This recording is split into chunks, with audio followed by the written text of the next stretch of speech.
meeting started here. It's Tuesday, January 26th, Carson City School Board. So we're calling, we're going to start with a flag salute, and Ryan, if you'll lead us. I pledge allegiance to the flag of the United States of America and to the republic for which it stands, one nation, under God, indivisible, with liberty and justice for all. We'll go to, and just for everybody's information, we originally had a closed session scheduled for 6 o'clock that had been canceled, and we had a notice on the door letting folks know of that.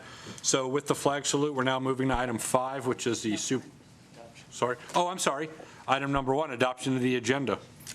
So moved. Oh, I would move that we adopt the agenda with the exception that we table agenda item number 14 for another meeting. Mr. Pavlakis has some comments he would like to pass along to the Family Life Committee. Okay, we do have a motion. We have a second. Any discussion or concerns about item 14? Any comments from the public? If not, all those in favor? Aye. Opposed? Okay, the agenda is adopted with item 14 being tabled. Now we will move to item 5, which is the superintendent's report. Mr. President, members of the board, staff, and public, I am not Mr. Stokes. I'm not pretending to be him. So he is a little under the weather, so it is my pleasure to do the report for tonight. And for the first one, let me have Mrs. Britt come up from Carson High School, and she has some fun things to talk about.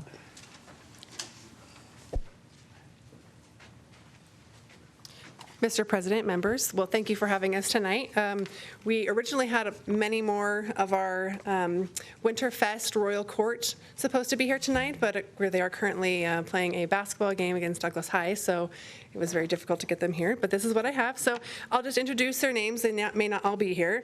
For our freshman court, we had Alexandria Perry and Jack Dudley. Jack made it.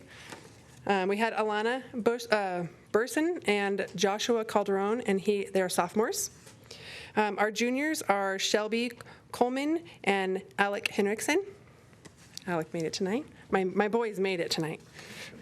And then for the seniors was Melissa Glansman and Christian Keevy. And Melissa is currently playing in the basketball game, so she couldn't make it either. We had a really fun week. On Tuesday, we had a home game. We kind of flipped things up a little bit. Our home game this week was on Tuesday, so we introduced our candidates at the home game. And Tuesday, we had a diner night at Johnny Rockets. Thursday, we had our Royal Court crowning for freshmen, sophomores, and juniors, and that was at the ice skating rink. And then Friday, we had an all-school assembly where we crowned our king and queen. And then we had our Winterfest dance on Saturday, and everything was successful. We had a great time. Good. Well, thanks, Ann. Thank you. I guess since we have 3 of them here, maybe just in a couple words or less, just how was the experience for you?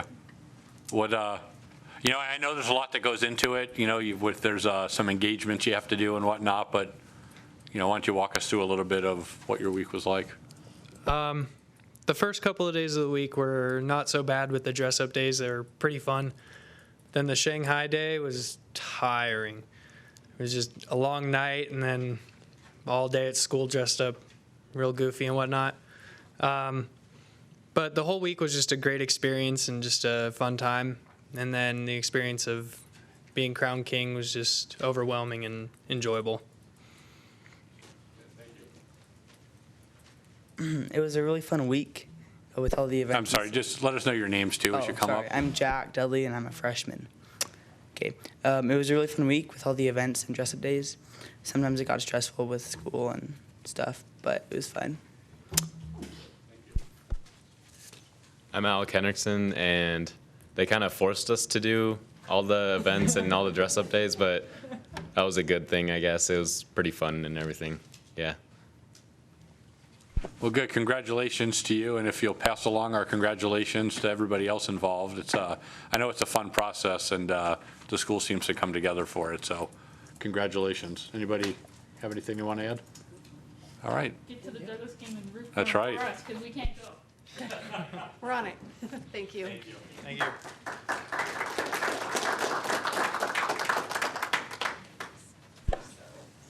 All right, continuing with the superintendent's report, I just want to let everybody know on agenda item 16, under B, it's the last bullet point that says February 11, 2016, and that's the Career Expo and Big Blue Welcome. That has been changed to February 18th, my bad. February 18th from 4:30 to 7 p.m. Again, February 18th from 4:30 to 7 p.m. at Carson High School for the Career Expo and Big Blue Welcome. And my last report would be from me to our new president, from one Joseph to another. I know that you don't have a gavel, so I came up with a couple of choices for you here, Joe. When I got my doctorate, my staff gave me a lot of medical toys. I don't know why, but it looks like a gavel. So here's one, and then this is foolproof. It's a rock. I know you can gavel with this one all day and it wouldn't break. This one, you might be a little, fragile on it. So Well, I just want to present that to you, Joe. Well, I appreciate it. I'm a little gun shy of rocks because all those years before working with Mike Mitchell, the one thing he taught me about schools were no rocks. This one's from San Diego, actually. Oh, yeah. There you go. I'm going to take it. Thank you, sir. And that concludes my report. All right, Mr. Delphin, thank you very much. Moving on to item 6, board reports. We'll start with Carson High School. Thank you, members of the board. First thing, we would like to congratulate Mr. Cassioppo on being our new school board president, and thank Mr. Ron Sorzik for his service from our council to the board. Miss Britt essentially stole my report, and so I'll just elaborate a little bit. Our Winterfest week was last week. Our theme was Disneyland, and so we had different dress-up days based off around that theme. We had Tomorrowland, Adventureland, Frontierland, and then Classic Disney. And so those all was really successful. They're pretty easy to dress up as, nothing that took too much time or money to dress up as. So we overall had a really successful Winterfest week. And then just to finish up my report, tonight our boys varsity team is playing Douglas, currently at the community center. And then Carson High, the cheerleaders are holding the Mr. Carson High Boys Pageant on February 6th. And so they wanted me to pass along that if you had any interest in attending or donating to see any contestants or cheerleaders for more information, including myself. Thank you. All right, thank you, Tommy. Next, we'll go to Pioneer. Thank you, members of the board. A few announcements from Pioneer High School. Tomorrow, Wednesday, January 27th, students will have another Project Discovery Day on Mount Rose. There will be a rock sport climbing day on Friday, February 5th. Pioneer High School would like to congratulate Pioneer Jumpstart student Nathan Hammock with his election as Western Nevada College Honor Society president. Pioneer High School would like to welcome new students that have enrolled this week and remind the public that applications for enrollment at Pioneer High School and Carson Online are still being accepted. Thank you. This concludes all the activities and events. Good, thank you very much. How about association? Well, do we have any association reports? Then we'll kind of go to the schools. I switched it up a little bit, sorry. That's okay. We met with the Nevada Association of Superintendents on Friday and had some really good professional development. Found out that high stress is really bad, and that's why I keep forgetting a lot of stuff. So I'm gonna work on that, although I did blame my husband for it. And then we had our own professional development on Saturday, and that was about human resource law, which was very interesting. So now we know what you go through, and it doesn't look like a lot of fun. And we had our regular meeting, and I got put on a lot of committees. I felt like I was not at the meeting at all, because I'm on like 6 committees now. So if there's something you want to know, let me know. And they gave us a project to work on, but I'll have more details about that next meeting. All right, thanks, Stacy. And then Steve, school reports? Okay. I just wanted to report that, you all know this, just in the meeting that we had, the Joint Advisory Committee had sent out a survey to all staff in the district, and we're excited. We're meeting tomorrow to start hashing out the results, but all the board members got the raw surveys, and y'all should have. I think our response was really positive. I think we got a whole lot of folks involved, and I want to say a special thank you to Dr. Delphin, because he really put it all together, got it out there, and helped ensure the process was successful in the data gathering. So.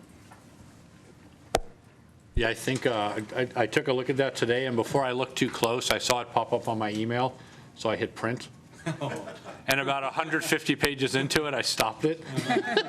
So there's a lot of good information that has to be sorted through. Nothing tonight. For Fritch Elementary, the PTA winter break readathon results are in. 118 students participated in the readathon. There were 24 top readers in their individual SFA classes, and 15 students at Fritch read over 1,000 pages during winter break. The top 3 readers school-wide were Alexandra Lamos Cruz, who read 4,875 pages, Neva Mello, who read 3,884 pages, and Alex Miner, who read 2,012 pages. PTA would like to thank Applebee's because they donated a free sundae to all of the participants, and Red's 395 Grill donated a free kids meal to all the participants, and Yogurt Beach donated buy one, get one free for the 15 students who read over 1,000 pages, and then the top in the school, they gave them a $5 gift card for Yogurt Beach. So thanks to the community support with that. Also today concluded the PTA spelling bee at Fritch, and so the 2nd grade winner was Abby Lewis. 3rd grade was Alex Miner, probably because he reads so much. 4th grade was Tara Barrowman, and 5th grade was Deepti Arun. And PTA would like, did I mess up one? I see Mr. Brown shaking his head. Oh, okay. I'm like, did I say her name wrong? Okay.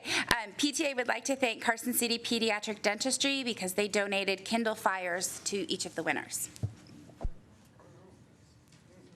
All right, well, thank you very much. For me, Carson High School, just 2 quick notes. January 28th, they're having a blood drive in the library. Anybody 16 years old or older is eligible, provided they're in good health. And permission slips are going to be available outside of room 227. And then I just happened to see this Coolidge Scholars Program. Coolidge Scholars Program is looking for academically excellent juniors, and they're inviting them to apply for this full ride scholarship. So I just wanted to bring it up because this is for juniors, and a lot of times kids don't start looking at this stuff till they're seniors.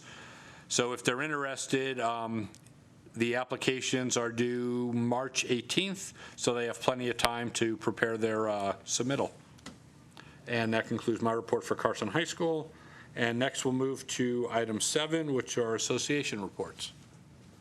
Seeing no association reports, now's the time for public comment.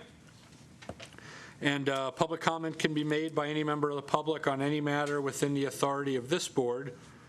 Please note the public comment will be taken on items marked for possible action. Before action is taken on such items, and members of the public are encouraged to comment on such items at that time. Although members of the board may respond to questions and discuss items raised by the public, no action can be taken until the matter is placed on the agenda for comment or for action. In making public comments, speakers are asked to come to the podium, sign in, speak into the microphone, and identify themselves for record. And they are asked to limit their comments to no more than 3 minutes and not simply repeat comments made by others. So with that, do we have any public comment? We do. Please come on up. I was afraid I was going to get skunked after saying all that. I'm Letitia Hart, full of love. I'm a fourth grade teacher at Mark Twain Elementary School. And we're learning how to write opinion essays. Today's prompt was the proposed PM recess for the school district. And I wanted to read a letter that one of my students wrote. So, Dear School Board, I have 3 excellent reasons why we should have less recess.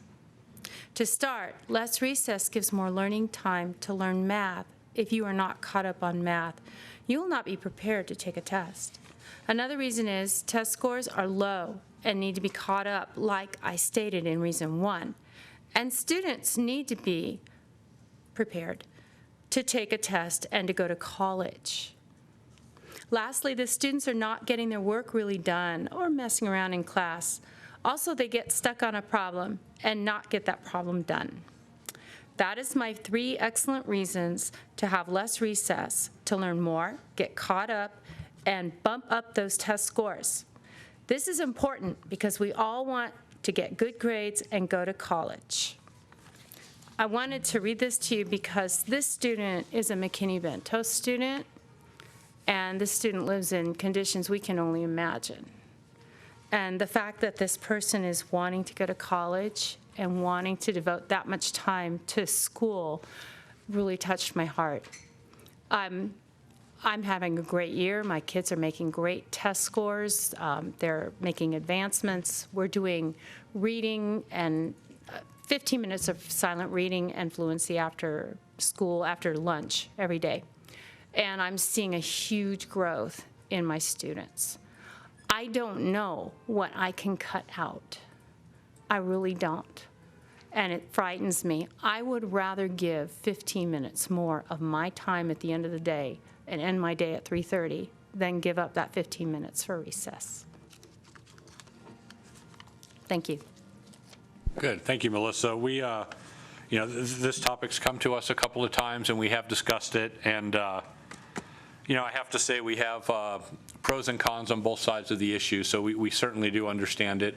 I do like hearing from students, though, because this does impact them, and, whatever side they're on, if you will, we appreciate getting their input as well, so thank you. Okay, so we're going to move on to item 9, discussion and possible action on election of a clerk for the Board of Trustees for this ensuing year. And just to give everybody a quick recap, we had elections last school board meeting, and we decided to table the nominations for clerk because one of our board members wasn't able to make that meeting, and we didn't want anybody to miss out on an opportunity. So with that, why don't we just jump right to it? Do we have any nominations for the position of clerk on the Board of Trustees? Mr. President, I nominate Trustee Green for position of clerk of the board. Okay, I have a motion, I have a second. Do we have any discussion from the board? Good with that? With that, do we have any public comment?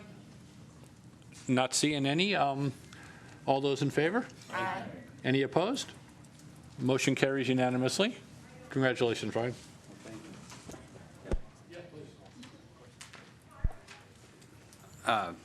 Thank you. Sincerely, I appreciate it.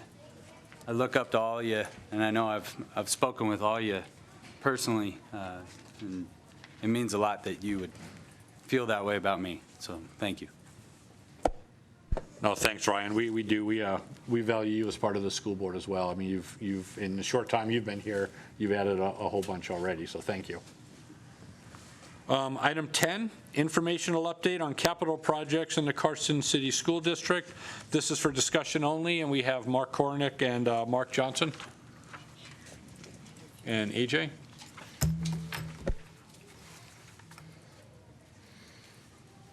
Click. We don't need it for a little while. Oh, okay. But,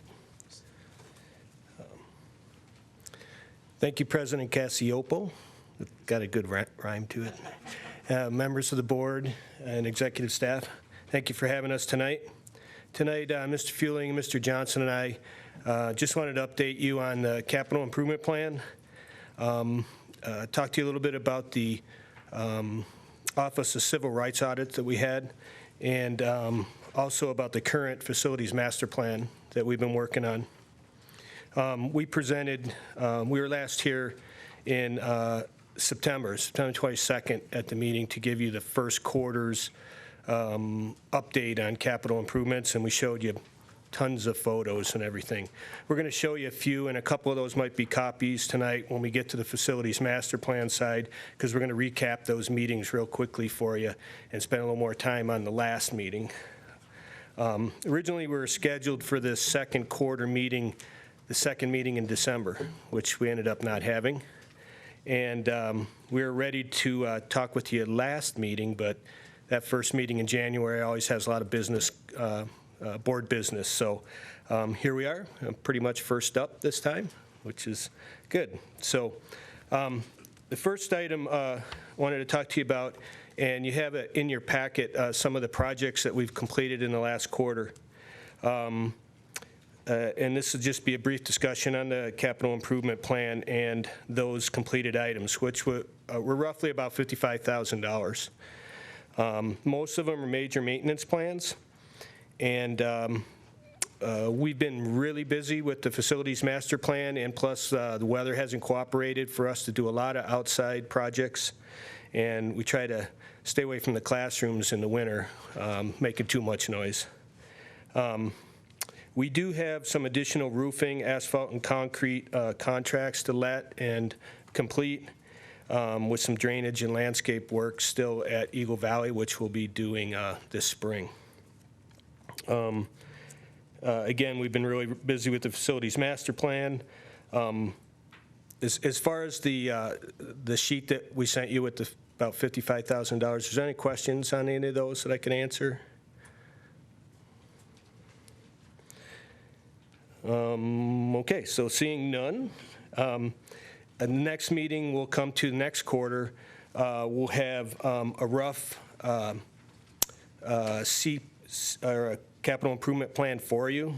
So that'll be before the budget hearing in May. So you guys can have a look at it, give us any comments, and then by the time we get to that meeting, we can update for you. And then there may be some updates on the current plan with maybe some revisions to bring to you. The second item I just wanted to give you a briefing on, because I'm not sure how familiar we're with it, but we had an Office of Civil Rights audit at the high schools. And they, most of the audit related to ADA in relationship to the Career Technical Education Program. A lot of that had to do with signage in the school district. And in fact, most of the signage that we are found not compliant in, we did not have findings on because we completed that work. We committed to completing that work within a month, which we did. Mr. Johnson was all over the district with his measuring wheel and his tape measure, and just did a fabulous job getting that done. And in doing so, he went through the rest of the district and updated all of our signage and got us in compliance with the middle schools and the elementary schools as well.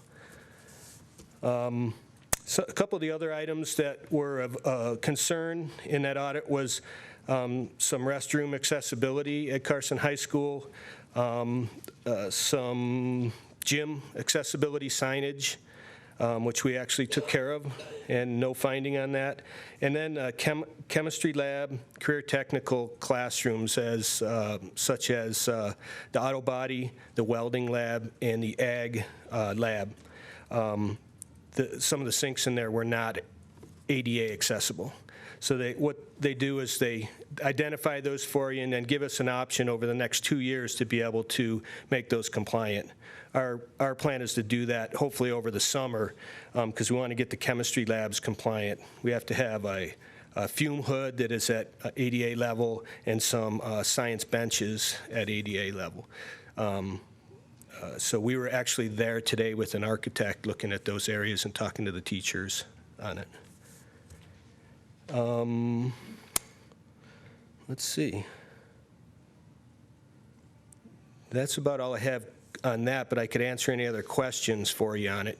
It took us 2 days to do this audit from the state, and we walked every corner of the CTE programs and then the restroom areas and special ed areas. And then we actually got some tips from the auditor on some other things that we should do, have the AED defibrillators at certain heights and those kind of things, and we got all that done as well. So overall, we did a really good job. The district did a really good job with that audit, and Jan Albertson was really involved in that, and big thanks to her, to all the work she did. So Mark, when are these audits, are they random, or do you kind of expect them periodically? How do they come about? And on items that are large ticket items, you kind of indicated in here, you didn't put a work order to. How strict are they? And hey, I guess it depends on what they're seeing, but do they work with us pretty well on, hey, They worked with us really well on that, and I believe Mrs. Kima might be able to help me with that. Every 4 or 5 years, I don't recall when we had the last audit for that. I'm not sure on how often. Yeah, a couple of the large, if we were to do some remodeling in the PE locker rooms where they're not really compliant into the shower areas and the bathroom areas aren't quite compliant, it's going to be a little bit more than just a small maintenance project. So we've identified that in the facilities management plan, and we also put a dollar amount to that so we can plan that out. Anything else? Okay, we'll move on to the movies.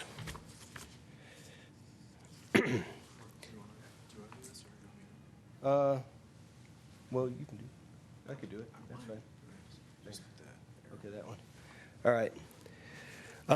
So as I stated, this is a slide from the first meeting, and it's just a few slides from that presentation at the first meeting. And if you recall, again, on the 22nd, we were here.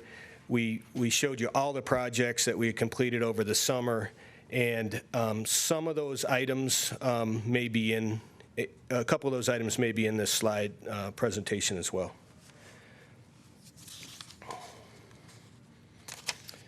So the priorities that are up here are the priorities that we identified looking back at the 2010 bond and master plan.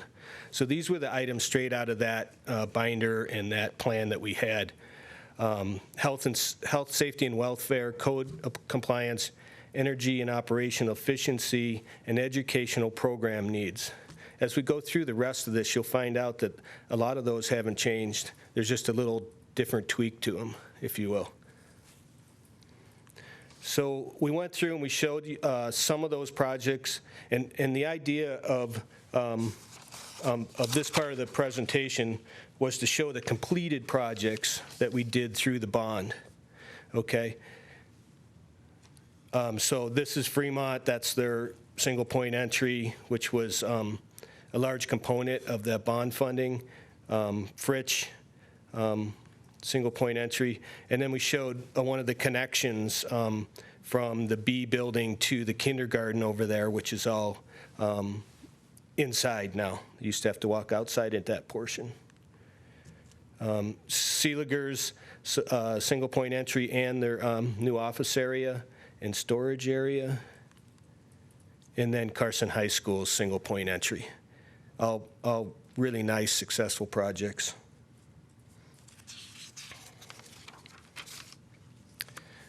Okay, and then we talked, in the meeting, we talked about what priorities might be through this one. And again, pre-K and early childhood was pretty high up on the top of that list. And that kind of relates to programs as well as what we had before were programs. Increase building capacity and discontinue the portables to build brick and mortar. Those first three kind of go together. If you're going to get rid of portables, you're going to need to increase capacity in the buildings. And at the same time, with more and more pre-K and early childhood students, we're going to have to increase those spaces for them.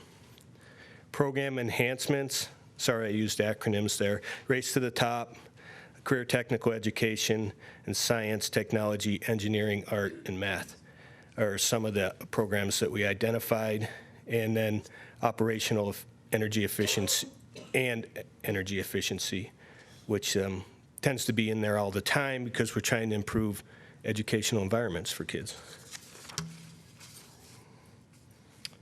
And then the second portion of that presentation was enrollments, and Mr. Fueling did a presentation on that, and I'll let you speak to you guys about that a bit. Thank you, Mark. So the enrollments, and this is not the long presentation I gave at the Facilities Master Plan meeting, but just kind of the basics of it. We talked about what had been going on previously in the past 5 years and what was projected for the next year. So just real simply at the expecting in September of this year that we would have a decrease in student population from the previous September. So we talked a little bit about that. And then just talked about over the last 5 years, every year we've had a history of wherever we start in September, we have fewer kids once we get to June, generally around right around 2% drop through any of those given school years. And as well, just looking at the different grade levels in the different schools, overall in the district, what you'll notice if you look at the populations of kindergarten, first grade, and second grade, they are generally, on average, lower than what you have for third, fourth, and fifth grade. And so just thinking of that in the long run, if you have those larger third, fourth, and fifth grade classes leaving, and the K through 2 grades are smaller, if you can kind of look at what you expect kindergartens to be, you would think that hopefully the capacity issues might ease up a little bit. So just talked a little bit about those things. And then also talked a little bit from the presentation that I gave to the joint city school board meeting back in February. There was the Tesla presentation, and this is just, there's 2 slides from it, not the 78 slide presentation I gave at that point. But just the 2 things to point out were the number of jobs that were predicted in this, with Tesla coming, the direct and indirect effects. And that's not just to Carson City, that's to Northern Nevada. And I should say too, the original presentation that actually Mr. Cornick and myself attended was presented by someone who was on the EDAWN committee that came up with kind of this, what is going to be the ultimate impact, and it brought in 33 different people from Northern Nevada to analyze what that would be. So this was, if you were at the last Facilities Master Plan meeting, Mr. Schaefer had referenced this, and we went to a presentation on that same information. And again, talking about, in that presentation, they talked about what it's going to look like going forward with these new jobs coming in and the types of folks coming in as compared to what had happened in the early 2000s. And generally, it's expected to be younger, middle-aged adults with more children, and expecting increased demand for parks, recreation, and other public services and skilled labor in the area. So now, one of the things with that, I think I had said at that time that they didn't give an exact number of how many kids they expected to be coming to the area, to Carson City, because of the Tesla effect, if you want to call it that. But if you kind of extrapolated from what they were expecting to happen in Washoe, it was about 250 extra kids into the Carson area, with about 1,700 new residents over the next 5 years. Now, when that EDAWN information was put together and that presentation was made, one of the major assumptions was that Story County was not going to have any residential growth, because Story County apparently doesn't have a history of wanting residential growth.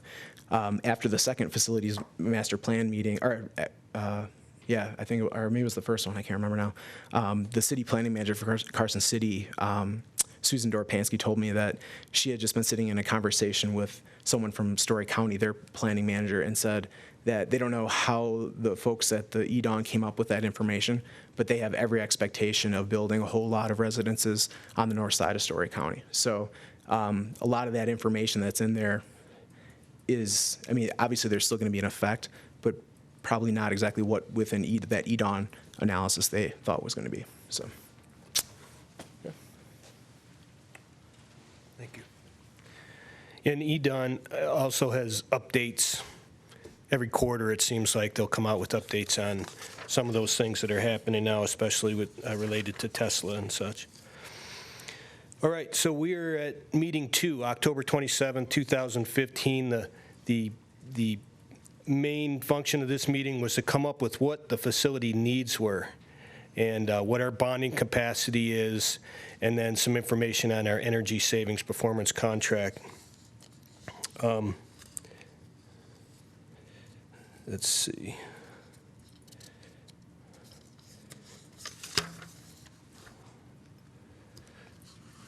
Again, we looked at our priorities and what we were thinking about for this time, and it's just a little bit more expanded.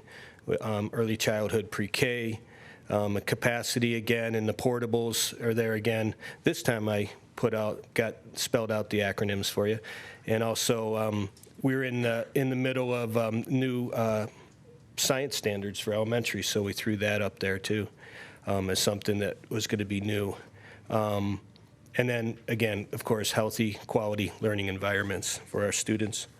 And we showed some of pictures, a few more pictures I have for you in this section regarding some of the issues that we have in the district. This is a restroom over at Bordewick Bray, very old VCT tile, floor urinals, elementary school, add that up, that's not good.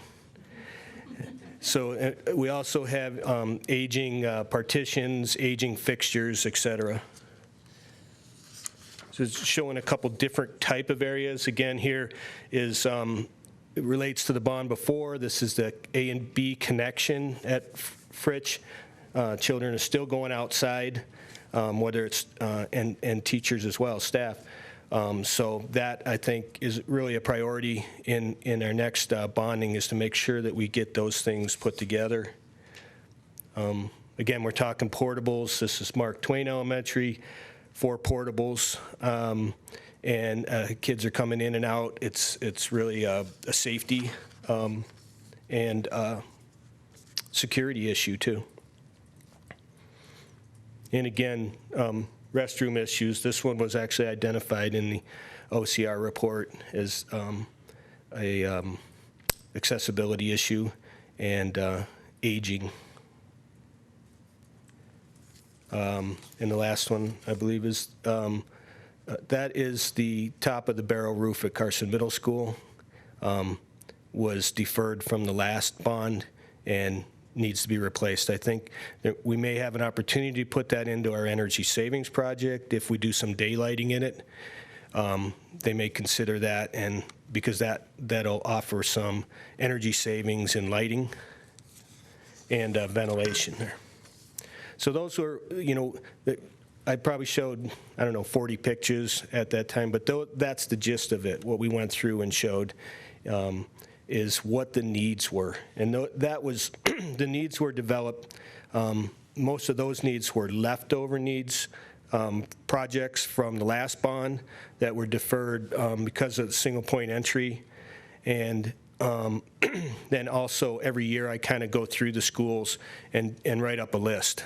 And I keep a stats on that. And then the second part of that day presentation, again, was a capital funding discussion with Marty Johnson. Mr. Fueling? Okay, don't let that fall, or I won't know where anything is. So Marty Johnson, our district's bond counsel, joined us at this meeting and gave a presentation on currently what's happening economically, how that's impacting us, and what we can expect looking forward as we consider bonding capacity and our needs in our district. So within his projections, he expects property tax revenue to grow at 2.5%. He believes we currently have about $800,000 available in the debt service fund.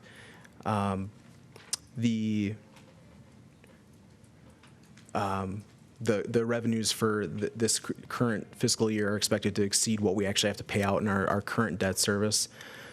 Abatement caps will continue to limit growth. So, and that's an interesting one too, is historically districts have thought of this as being a 3% limit on what we can have as increases to our property tax revenue. But because of some unique timing of, they look historically at 10 years of property values, and because of the timing of the large increases in property values that happened 05, 06, 07, before things really fell off, it may actually throw the abatement, or may move the abatement cap below 3%. So that's something that we have to kind of keep looking at as time goes on. And Marty Johnson, he works with, I think, 14 districts across the state, so he's on top of that sort of thing, and we look to him for guidance on that sort of analysis. But there is expected to be new construction in Carson City. There's several new subdivisions that are going to be popping up, and so that would give us some new property tax growth. And now with recent legislation, our rollover bond is now authorized through 2030, where previously it would have been done in 2020. So it gives us an extra 10 years. The bonding capacity, how much we likely would be able to go out and sell. So it depends, and the way he set this up, and it's not necessarily, doesn't necessarily need to happen this way, but just kind of a general scenario. If we were looking in the next, like this coming like this spring or later into the fall, we could likely bond for between $10 and $20 million. And then we'd have another opportunity coming up in between fiscal 20 and 23 for another 15 to 20 million. And there's a lot of variables at play there. If you would not bond to the full amount in this kind of first round of things, any that would be left over could move down. So let's say if you only bonded for $5 million in this first round, that extra $5 million or even plus would become available in fiscal 20 to 23. And generally those ranges as well, he said that as you move from 16 to 19, the capacity grows, so you're able to bond for more if you would wait some time to do that. So kind of put into context, we have a whole lot of needs and wants, obviously, in the district, but we have our limitations as to what we can do. So it was really helpful to kind of frame that discussion for us. And the last thing you talked about, and this is something that Mr. Cornick and Mr. Johnson have done a ton of work themselves, trying to learn about this process and see how it could benefit the district. So they have something called energy savings performance contracts. And basically what it is, we have this limitation within our bonding capacity. But if you can find projects, generally energy saving projects, that are around your district, and if by doing those projects you can save money, you can actually, you basically finance the project by using the savings to pay for it. It's very similar to what we had done with the solar panels back in 2009, 2010. So it's something that we were looking at as an option because we have many more projects than kind of what these limitations are, but there's many of them are related to energy savings. So it'd be a great opportunity for us to be able to take care of some of these things, but not actually eat away at that bonding capacity, and we can use that for other projects. Questions? Yeah. So is it not count against you until you've paid off in its entirety, or does it just kind of go down as it goes? So, for example, let's say they thought that over 10 years, if we did some number of projects, that we would save about $250,000 a year in our energy savings. If that if that $250,000, we wouldn't have to be paying that. We wouldn't be paying our utility bills. We'd be taking that money and we'd be using it to pay this loan, basically year after year for the 10 years until it's up. So we wouldn't really reap the benefit of it until 10 years down the road when we don't have to make those payments anymore. Is that? Yeah, that was my question, but I was Okay. thinking like, if in 5 years and you're halfway there, if it would only count halfway against you if something happened or you weren't getting those savings or. Oh, sure. You know, like if the PUC changes the rate at which. Right. They wouldn't do that. Yeah. Yeah, I think those are the things that we have to take in consideration, some of those risks. But that, again, that's something Marty Johnson, our bond counsel, he's worked with Douglas County, Mineral County, and several other districts around on specifically these types of projects. He's actually working with Carson City proper and WNC at the moment on these types of projects as well. So those are they're thinking about that sort of thing. So. And what's nice about this as well is that with a performance contract, the savings is guaranteed, so that, for example, in this $250,000 a year scenario, let's say the savings is only coming to about $225,000. The company is guaranteeing that you are going to get $250,000. So if you don't get that, they're on the hook to make up the difference. So it takes again some of that risk away from us. AJ, just for clarity's sake, give an example or two of what an energy service company, who's an energy would you want to take that one? A couple of the major players right now are Ameresco, and another one is Noresco. There's Climatech, and there's Southland. These are 4 of about 8 or 9, I think, that the state pre-qualifies to do the projects. And if, due to volatility of the market, if the energy savings company, or excuse me, energy service company were to have issues and become defunct, we would be on the hook out of other revenues to pay off the loan ourselves, wouldn't we? It's a good question. I couldn't answer that, but our third-party consultant is coming in town tomorrow, and we're doing 2 days' worth of walkarounds with them, and they were the sole third-party consultant for the state of Nevada for the last 8 years. That'll be a question I'll be asking them.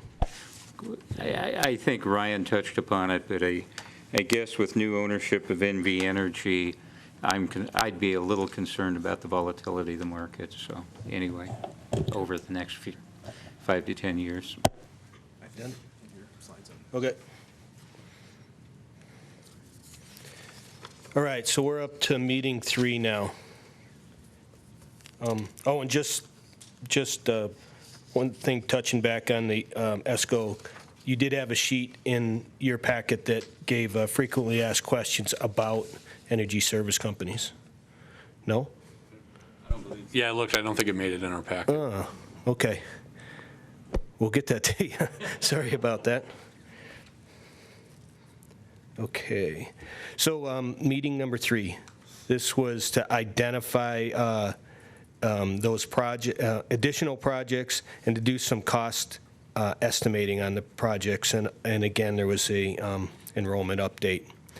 And so what we did is we made appointments with all the principals, and we had maintenance guys there, and we had the custodians there, and we actually walked all the sites with them. We got all the input we could from the administrators, the staff, and at all the sites, and it really didn't matter how big the project was or not. We put it on the list. If they were small items, things that we could do out of maintenance, even if they were finishes, painting, those kind of things.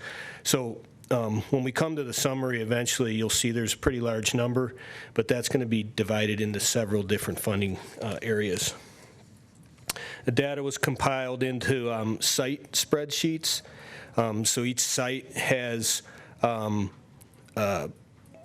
columns with that pertain to the building, that pertain to the site, programs, safety, engineering, ADA, finishes, et cetera. And then we summarized that on a summary sheet.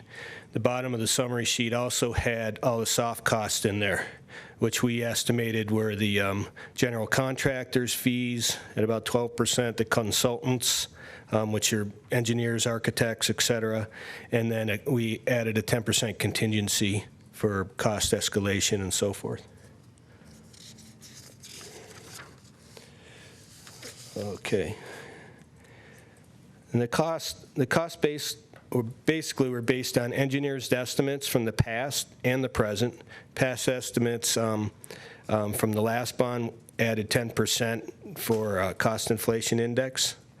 We also used trade stats from the engineering news record, and there's a construction building cost index. We took an average of that index, which was 2.3, and we added annual costs, and that'll be added annually as well. Every year we'll add that index cost so that we stay current with our costing. Consultants also provided us data, and this is really useful. We went to some of our consultants, asked them, what it would cost to repave that parking lot or what a roof would cost, et cetera. And they gave us data on, general data on how to do that costing, whether it was cost per square foot, linear foot, yard, et cetera. So again, Mr. Johnson was out with his wheel and his tape measure and measuring different areas, and we put numbers to that ourselves based on the cost that they gave us. It was really great help. So that, which you can't really see, but I'm hoping you got that one in your packet. Okay. So this was actually the summary for the district at this point. So our total cost there is close to $40 million. Again, we're looking at that over time as we prioritize these things 4 or 5 years down the road. That cost will even out, and that will be within the 5 years, will be a two bond cycle at that point. Is there any questions on that? I know it's kind of got a lot of numbers and.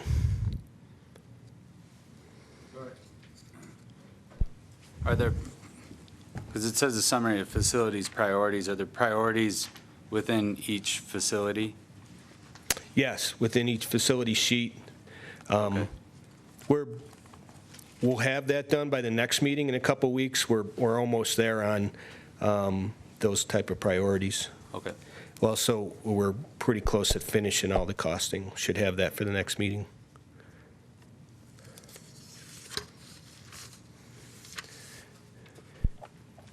And then Mr. Fueling again talked about enrollment. I should say too, this isn't an exercise just to talk about enrollment. The impact is of course capacity, and that's kind of the concern we have. So I did a little review of what I had said at the first meeting, and then just talking about what has occurred since. So the September count did come in lower than it had the previous year, which is what I had expected. But the thing that really kind of threw us, and I believe I've reported this to the board, is that student population has actually grown from September to December. And that's the first time in 5 years. I don't have information previous to that of that happening. So that's seems to be I would think that'd be a good sign. The issue, of course, is then capacity and dealing with that. So I've updated it from the meeting earlier in January. So with the January count, which we just got today in our emails, when you look at not counting pre-K, because pre-K it kind of has this fluctuating impact because of our early childhood program, but just kind of the base, kind of kindergarten through 12th grade look at this. The elementary schools across the district were up 16 kids historically. In January, we're up about +2 over the last 5 years. Middle schools were up about 16. Historically, it's -15 on average, but it is very volatile. So it has major swings each year, it seems like. So And the high schools historically are down about are down about 41 students, and historically they're down about 62 at this point. So the district overall is down about 9 students, but at this point we're usually around a minus 75. So while we are down, we are not down. We are down far less than what is average. So that's, you know, from a fiscal perspective, that's great. From a capacity perspective, it's just something we need to consider as we continue with our next meeting at the facilities master plan.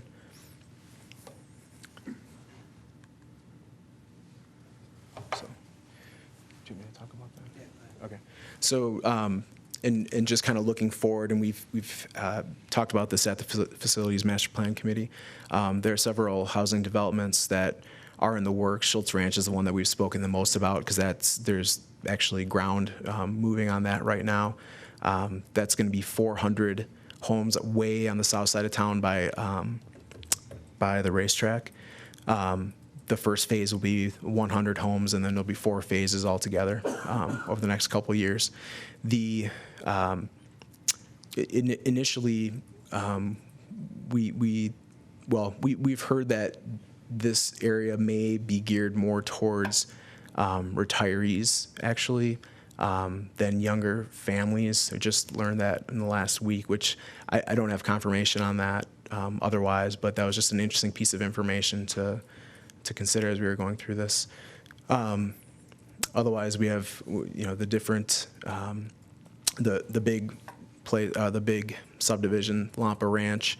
That apparently is in the works, but that is something that is supposed to develop over 20 years. So it's not an immediate impact, but obviously behind Fremont Elementary and Carson High, there's that huge area that over time, I believe, we were told there could be up to 3,000 residences there of medium to high density, meaning like quarter-acre lot subdivisions, townhouses, and apartments. Stretching basically from Fremont all the way back up around to Empire Elementary. And then there are some other smaller ones as well. We continue to have more companies moving to the area, to Northern Nevada, which will likely continue to have an impact. And we also have now Silver State Charter School, which will be closing its doors after this year. So there's currently about 250 Carson City resident students that attend Silver State. I don't believe that we would receive all of those students, maybe 100 to 150, and that really is just an estimate. But what that looks like as well is not clear because maybe kids coming to the brick and mortar, and maybe kids going to Carson online. So we're not quite sure what that's going to look like. Any questions about any of that? Okay. Just to really finish up with this, next steps. When we got to the end of that meeting, the beginning of January, we came up with what our next steps should be for the next meeting to complete the costing and prioritizing the projects, which is the last 2 questions I had. Perfect. Color code the funding solutions by the different funding solutions. So when you get to the bottom line of that summary, you could tell what might be the energy projects, what might be bonding projects, might be major maintenance projects, and what might be capital projects. So those we could split up into those areas. And then the energy savings performance contract. We're currently negotiating that contract right now with the third-party consultant. As I said, they'll be in town tomorrow. And phase 1 is basically to develop the RFP, solicit it, and ESCO selection, and then start the initial energy audit. A short presentation by Celtic Energy and Chris Halpin, who's the president of the company, will be at the next meeting. He's going to come into town for that. And then really identifying the priorities has got to be the major focus of that next meeting, and we'll have some suggestions coming into that meeting. We'll be meeting next week on that. And the next meeting is February 11th. Thursday at 11:30 at the district office. Questions? Comments? Go ahead. So for bond 2017, will we have to put that on the ballot, or is it because of the legislature thing, we can just roll it? It's still part of the initial 10-year rollover.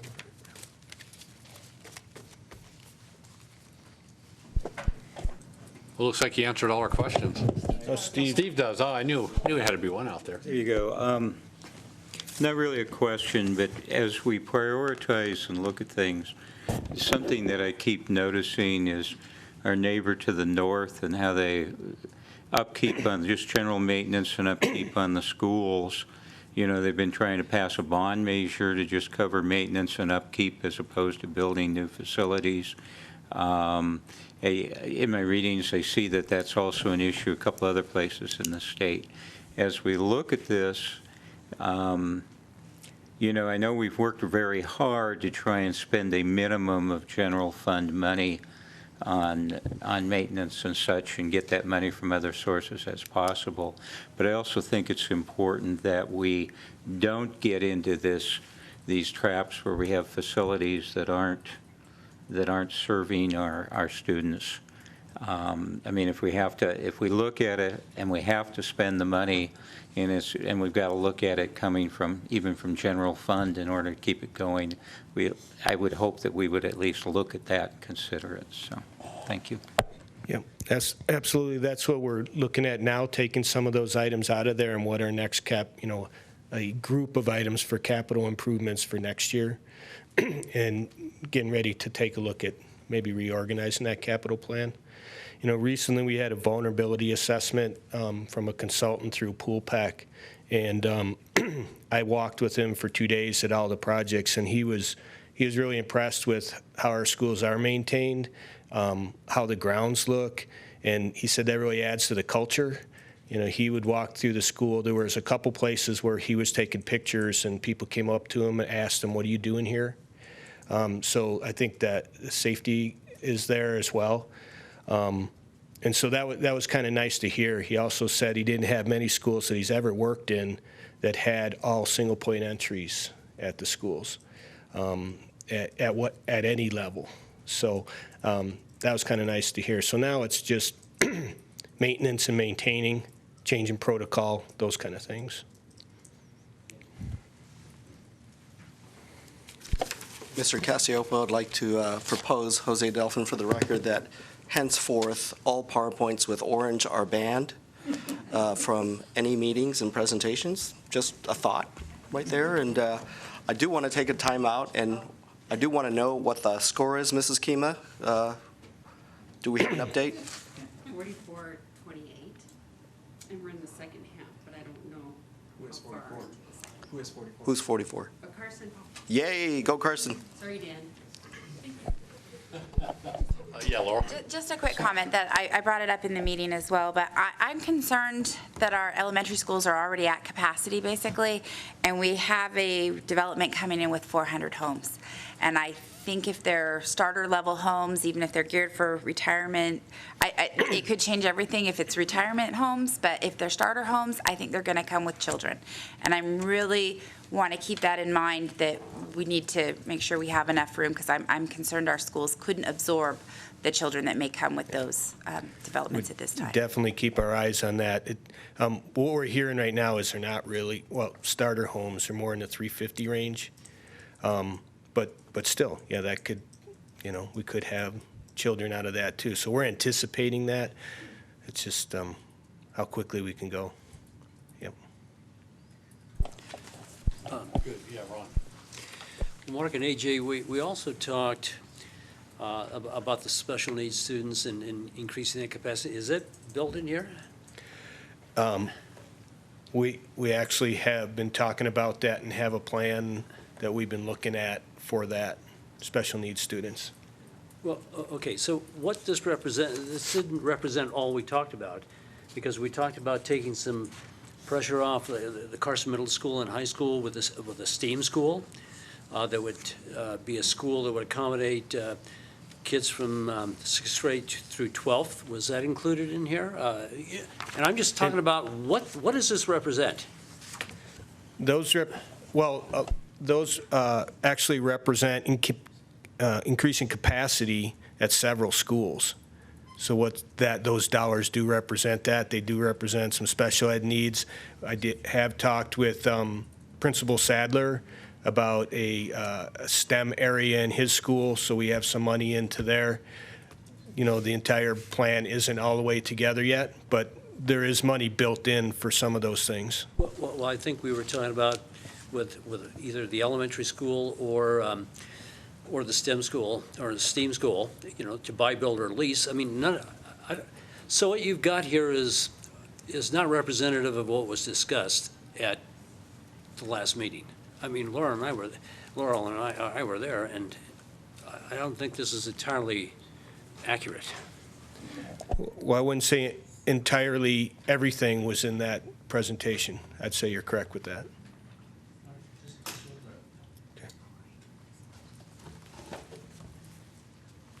So maybe I would just say, just to that point, maybe as we move forward, just, you know, looking at those things, and I know trying to build a new STEAM school or something, whether we build, lease, or whatever, you know, be curious, just, you know, we're kind of shooting from the hip a little bit, but we can get a square foot price on what something like that would cost, if depending on how many students, and be interesting to see whether or not that's in the cards or if that's a long-term projection.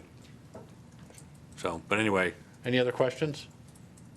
If not, appreciate it. Thank you, Mark. Okay. Next time we'll have to get Mark Johnson up here. He got the comfy seat. No, you don't have to. Okay, so we'll move on to item 11. I had to make sure I knew where I was here. Presentation of the 2015-16 school performance plans for the elementary schools in the Carson City School District per NRS 385.357 for discussion only, and we'll start with Sue Kima. Susan Kima for the record. Each school year, schools are expected to submit to me a school performance plan for approval.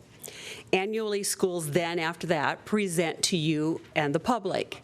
For example, last week, we had all of our secondary schools report their school performance plans to you. And for the record, that was Pioneer High School, Carson High School, Carson Middle School, and Eagle Valley Middle School.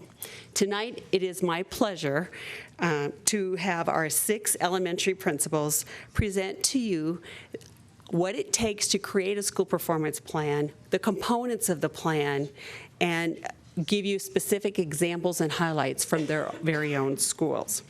You have in your board packet a blank copy of the required format for the State Department. This will be referenced as the principals are speaking to you, as well as we will have a PowerPoint tonight. You also have in your plan a summary of each site's improvement plan. So with that, I'm going to turn the mic over to the principals. Our first principal to speak tonight is our newest principal, Mr. Dan Brown from Fritch. Mrs. Kima, did we agree that they only have 3 minutes to speak each? Let me remind everybody, this is not for board approval, but it's an opportunity for dialogue between the board and the schools. Thanks. Given the orange tie, though, I think we need to put some constraints on this. That's right. Let me say one thing. While he may be wearing the wrong colors in the evening, he does bleed red and white and as a Fritch Bulldog during the day. Yeah, that is correct. That's right. Well, good evening, and I want to thank you so much for your time this evening. My name is Dan Brown. I'm, like Mrs. Kima said, I'm the newbie, so I get the honors of being with you guys first tonight. So, first of all, I want to really thank Mrs. Crossman and for the time she spends with us and the relationship she's built with us and administration at Fritch and coming in and being very open and visible at our school. And I really appreciate your time when you come in and help us, so thank you. And so I'd like to offer that welcome to all you guys. I know, Mr. Cassiopo, you've come over and checked out our school and been with us. And so again, if anytime you guys like to come to Fritch and see what Bulldogs are all about, we invite you. So tonight, what we're going to do is go through our school plan and go through what the framework looks like, and And then what we're also going to do is kind of show what each school is doing on their own part as part of this to give you some information about how the elementary schools are working their plans together. I'd like to thank our team here. We were able to come together and collaborate on this, and so you'll be able to see where we started from and be able to see just the whole process. It is a very difficult process to get through. So at Fritch Elementary School, since we are starting new this year, which way we go here? Go this way? There we go. So we're bringing on a whole new perspective here at Fritch with a new administration. Myself and Mr. Cody Farnworth is my VP. We addressed it with our school improvement team of what we would like to do with our plan. And so we're in the process of redrafting our school performance plan at Fritch. And so what the first step was doing is we want to bring together a collaborative team that we can work together on this. And so what we have done is we built a team that have the teacher from each grade level. We brought our specialists in, so we have one representative from our specialists. At Fritch, we have our technology teacher, Mrs. Irene Waltz, is on our team. We have classified members on there, and then we also have parents that come in and give us their input on that part as a stakeholder. So in the process we want to do is gather lots of data to find out where we should take the direction of our school with our school performance plan. And back in, it was 2008, correct, Mrs. Kima, where they started the NCAT survey, and the State Department, and we have a copy of it for you guys in your board packet, but it's a quite lengthy document of a rubric that we can go through and look at how we'd like to see our concerns with our school. Well, you know, when I was at Fremont Elementary School, we looked at this and we wanted to break it up into different segments so that we could help our teachers get through it and be able to get some accurate data from them.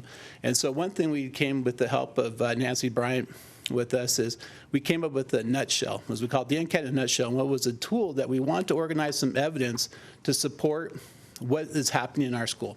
Because a lot of times the teacher would say, yeah, I can see this, but what does it look like? And so what we wanted to do is as a nutshell is really put a column of evidence pieces that we could look for to support the different ones. So if you look at, they'll be looking like this is what you'll see, is this is the NCAT. So the rubric is broke up into 4 areas about area needs, area concerns, how we're meeting expectations, and how we're exemplary.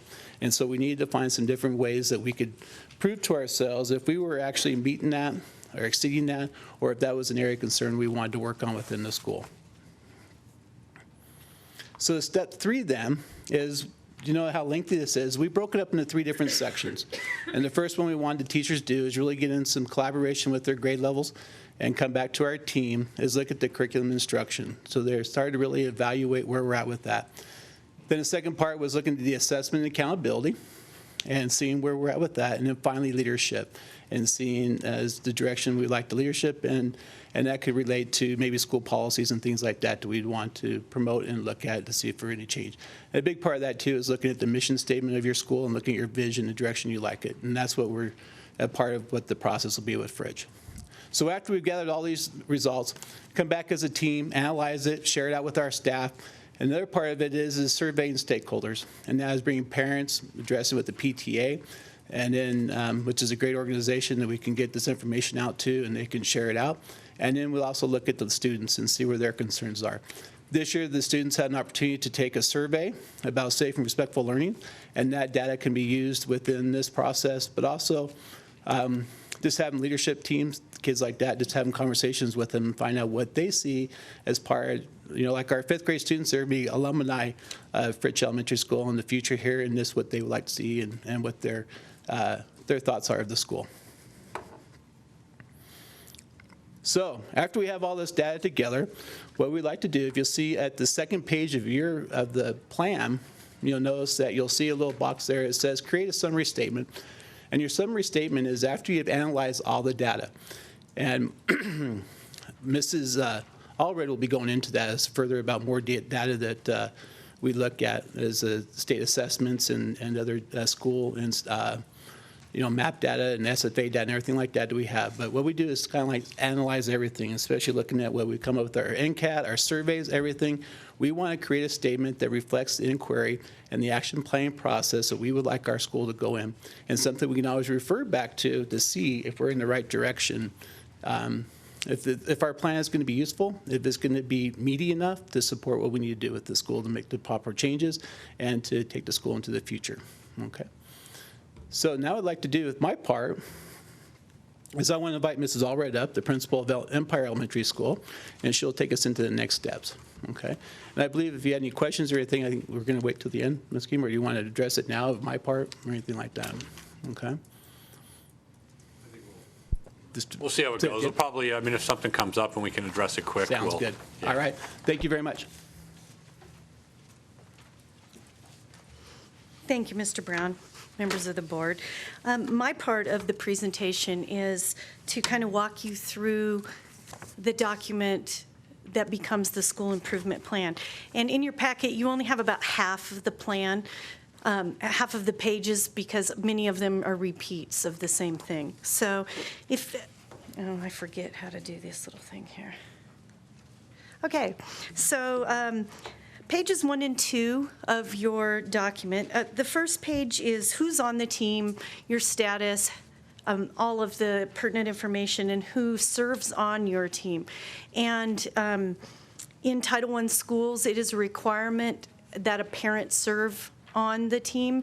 However, most of our schools include parents, whether they're Title I or not, because they are big stakeholders.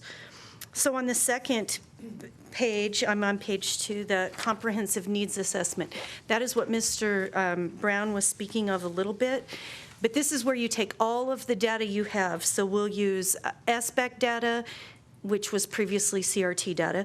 Now is SBAC data, our English language learner access testing, our MAP data, our SFA data, our district assessment data, the NCAT data, and teacher observation data. And we compile all of that data to come up with a summary statement that clearly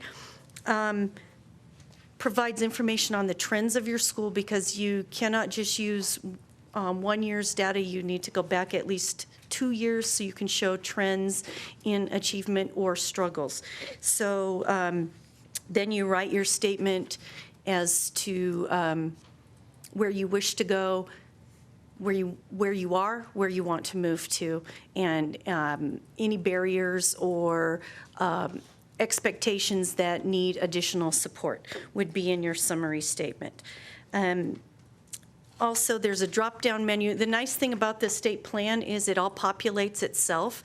So if you write in one box and it appears in another place in the plan, it populates that so you don't have to retype over and over. And they have drop-down menus so that you can select the data that you've used, where it came from, what you've done for your free and reduced, what you've done for your special education, and what you've done for your ESL students. And then on page 3, this is specific to high school. They must report the graduation rates for all of their subpopulations. And again, the form is there and it populates into, I'm not as familiar with their, we don't do it that way, so I'm not as familiar with theirs. So then we move on to the inquiry process, which is page 4 of your document, component 2. And you need to select 3 priority needs or goals. You can select up to 3 goals. Most schools choose 2. We choose 1 in math and we choose 1 in reading. However, there have been times when there's been something chosen with school culture or something with parents or I wouldn't want to say behavior, but it would be something, maybe there's an unsafe situation in a school that needs to be addressed through your school improvement plan. We haven't had those in Carson City, but that's an option. But most schools choose 2 goals. You can select up to 3. You must report your goal and then the root cause for that. So what is under the school's control? So you can't report, well, parents don't care, or kids are not coming to school because their parents are keeping them home to babysit, or mom and dad are divorced, or they work swing shifts so the kids don't come to school till they get home from work. It has to be something, your root cause has to be something that is under your control. So it could be something like students are not turning in their homework regularly. So that is something you can control by providing a service where students can complete homework.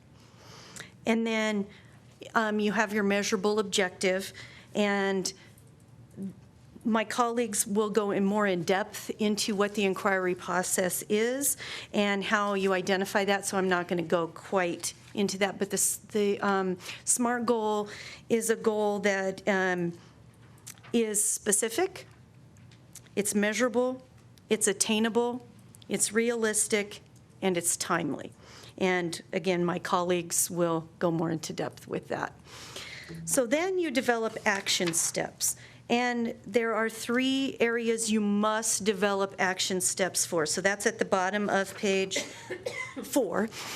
It's so tiny, I have to get it way up here. The first one is professional development, family engagement, and curriculum and instruction. And my colleagues, again, will be giving you specific examples, but I wanted to walk you through. You write your action step. The second column is what resources and how much resource is going to be needed to complete that action step, and who, if you need a person, if you need specific math gadgets, if you need a reading program, if you need books. Then artifacts and evidence of your progress. How are you going to prove that you're making progress towards that goal? And then the timeline and the benchmarks along the way that you're going to use to show that you've made progress. And then page 5 shows the other 2 that you must include. And again, my colleagues will be talking in depth, so I'm not going to. The next page that I wanted to show you was the budget. When doing this, you have to put in your budget, you have to do your sources of funding, and that is every dime you get from every resource. That includes general fund from the school district, it includes any grant money, it includes Title I money, it includes donations, it includes if someone volunteers a program to your school, say the Latchkey program through the Salvation Army, that would be something, if they gave money to you to run that program, that you would have to account for there. And then you have to be specific as to what you're going to spend the money on. Most often, it boils down to supplies, personnel, and programming. Sometimes it's technology, because your root cause may be students don't have exposure to technology, so you're going to purchase technology for them to use at school that they otherwise would not be exposed to. And then on page 13, if you are a Title I school, you are required to answer these 5 questions, because Title I funds can be used to support your school and programming, and at my school specifically, I would say 85 to 90% of my Title I funding is in personnel. And what I do with my personnel has to be documented, and I have to explain what we're doing as a Title I school to make a difference, because Title I means we are disadvantaged in some way, either socioeconomically, English language learners, free and high poverty, high McKinney-Vento. And so I need to answer on here what I'm doing with title money that is different than what a regular school without title money is doing with their money, because I can't use my money to cover what every school's supposed to get. My Title I money is in addition to regular money. So that is why we have to answer those questions. And then finally, if you look at Appendix C, and this is where I'm going to talk more about my school, this is the monitoring document, and you have to, at mid-year and end of the year, do a monitor of your program and your progress towards your goals. In Empire, we just last week did our mid-year monitor. You have to look at your goals and look at your action steps, and you have to decide, did we meet them? Are they on task, or have they not been met? And usually at mid-year, they're either met or on task, and the majority are on task because you're still continuing to work and you don't have data to support necessarily data yet. We will be getting our WIDA data, we will be getting our MAP data to do that. But what we found was you report your progress, and then you have to report any barriers towards the progress of your goal, and then your next steps to reach your goal. So one of the barriers we found at our school was there's no set curriculum for math. And so sometimes teachers struggle with getting the curriculum for math. So as a school, our next step was to purchase a thing called Common Core Companion, which detailed out the standards for every grade level, went in depth, gave teachers some ideas on how to teach it, some misconceptions they could look for, and ways to accelerate the learning. So that was our solution to the barrier. Most of our things are on task still because you write the plan for the entire year and you hope that at the end you have everything met. Most of the barriers have to do with supplies, curriculum, and resources. Sometimes it is due to attendance. And so we're addressing attendance as one of our barriers for student success, especially if they have the morning reading block and they're coming an hour late to school. They are missing an hour, 60 out of the 90 minutes of reading. So that is a barrier to some students' successes at our school for reading. So our team has come up with some suggestions and some next steps how we can improve attendance. So. Evelyn? Yes. When you talked about the barriers and you said you have a plan in place, and are there milestones that you're tracking so that we don't get to the end of the year and we're like, boy, we missed a mark on that one? Yeah, that's a perfect question. We do MAP at the beginning, and we're doing a winter map for our K1 and 2 so we can make sure we're on track for read by 3, grade 3. We have our Mastery Connect assessments that we look at for the whole school. We have our SFA data that we track along the way, and we make adjustments. And then we have our coaching sessions and our, I'm lucky enough with my title money to have a math coach and an ELA coach at my site. And so through their walkthroughs, we do trainings, and then we continue doing the walkthroughs and the coaching and making sure teachers understand those standards. That's our big push right now, is sometimes the standard is not that first blurb. It's more in depth than that first blurb. And then we have found we need to do a little bit of vertical alignment so that students in first grade and when they move to second grade, the second grade teachers know what they've learned in first grade, so they're not reteaching, and that they are preparing the kids to move to third grade, so when they get to third grade, there's not a, oh gosh, we got to fill this gap because they missed that in second grade. So we have done a lot of trainings, plannings across grade levels to identify those gaps. And our WIDA assessments are coming soon.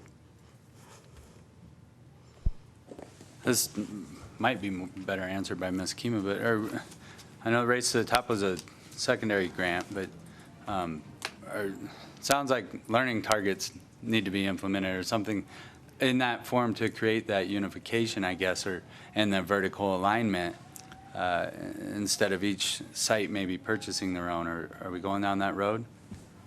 So during the district's improvement plan agenda item, I was going to mention that. We've started the process in last June, and we're working specifically on science at this time. And I do want to clarify, we're not purchasing a program for the vertical alignment. What we're doing is making sure teachers are aware, more aware of what they learned before they came to them and what they need to know when they move to the next grade. It's not so much that they needed a program to do that. It's just sometimes you focus on what you're responsible for and you forget to branch out a little bit. So. Could you take a moment and maybe I didn't understand something. You made mention about a need for math curriculum, and does each I guess I was kind of confused by that. Are we not using is each school not to have a math curriculum that's somewhat standardized? Currently, the math curriculum is the Common Core state standards or the Nevada academic content standards. And when I say curriculum, SFA has, our reading program is SFA. We don't have a math program at this time, and I don't think one exists right now. And so teachers have the standards, they have a pacing guide, and they're creating their own lessons. And so we want to make sure that those lessons they're creating address the standards appropriately. And so that's why we purchased the Common Core Companion, which really delves deeply into what the standard is saying. It's not that we're changing curriculum or we're doing a different curriculum. It's that this was just something that we saw as a need for our teachers to utilize so that they understood the standards better. But we are still teaching the same standards that every other school is teaching. Does that make sense? Well, I guess I'm mixing up, standard and curriculum when I'm hearing what you're discussing, but I guess what I understand is that there's not the mathematics material that's uniform to teach from at this point, since we've changed our focus to the Common Core standards that we're trying to achieve. Am I understanding that correctly? Yes. So here's an example. A reading standard is first grade students will understand phonemics.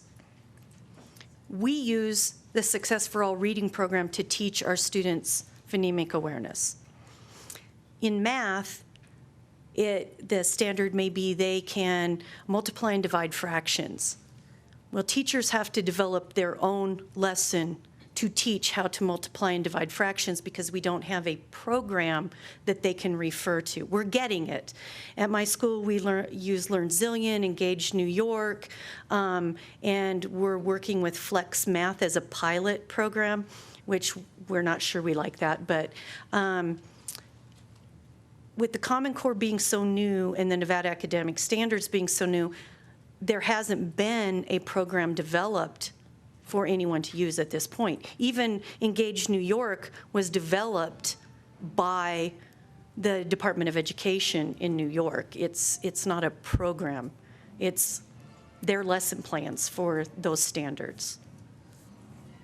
And Sue, Mrs. Kima, you can jump in at any time. And yes, we see this as a need for the elementaries. We do.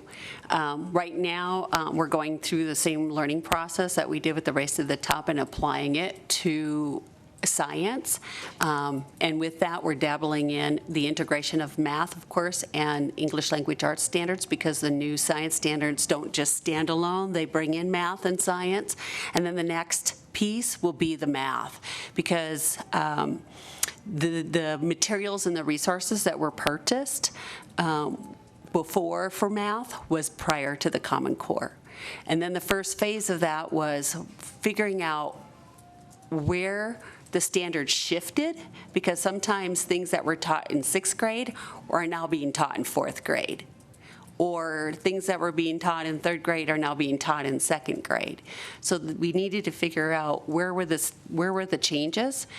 Then the materials were shifted around in the district to accommodate those changes, because we wanted teachers to know what they had first. And then it's a matter of the recession came into play as a factor. And then also one-to-one technology. Last year we rolled out grades 3 through 5. We rolled out the one-to-one project in the elementary school.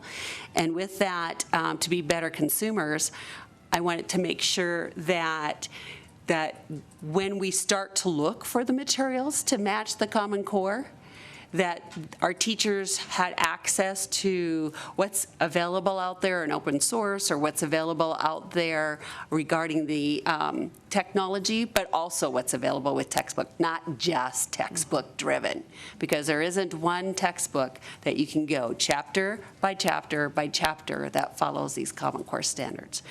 But what I am seeing is that there are some resources, some agencies, some support materials that are kind of rising to the top over the years since the inception of the changes to the math standards. And we'll be addressing that next as soon as science is over. And one of the things I want to caution you with, that we caution our teachers with, everything on the internet that says it's a Common Core state lesson or this is the best thing since sliced bread, it's not necessarily that.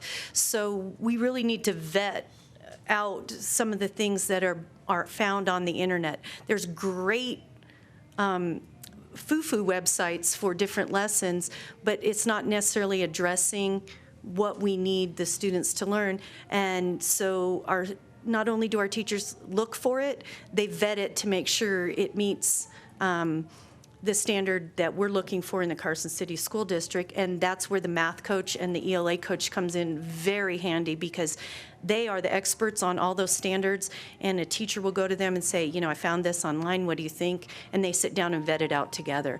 And but that's time consuming. It takes time, and so, there's never enough time for anything you want to do. And so sometimes teachers are reluctant to vet things because of the time factor.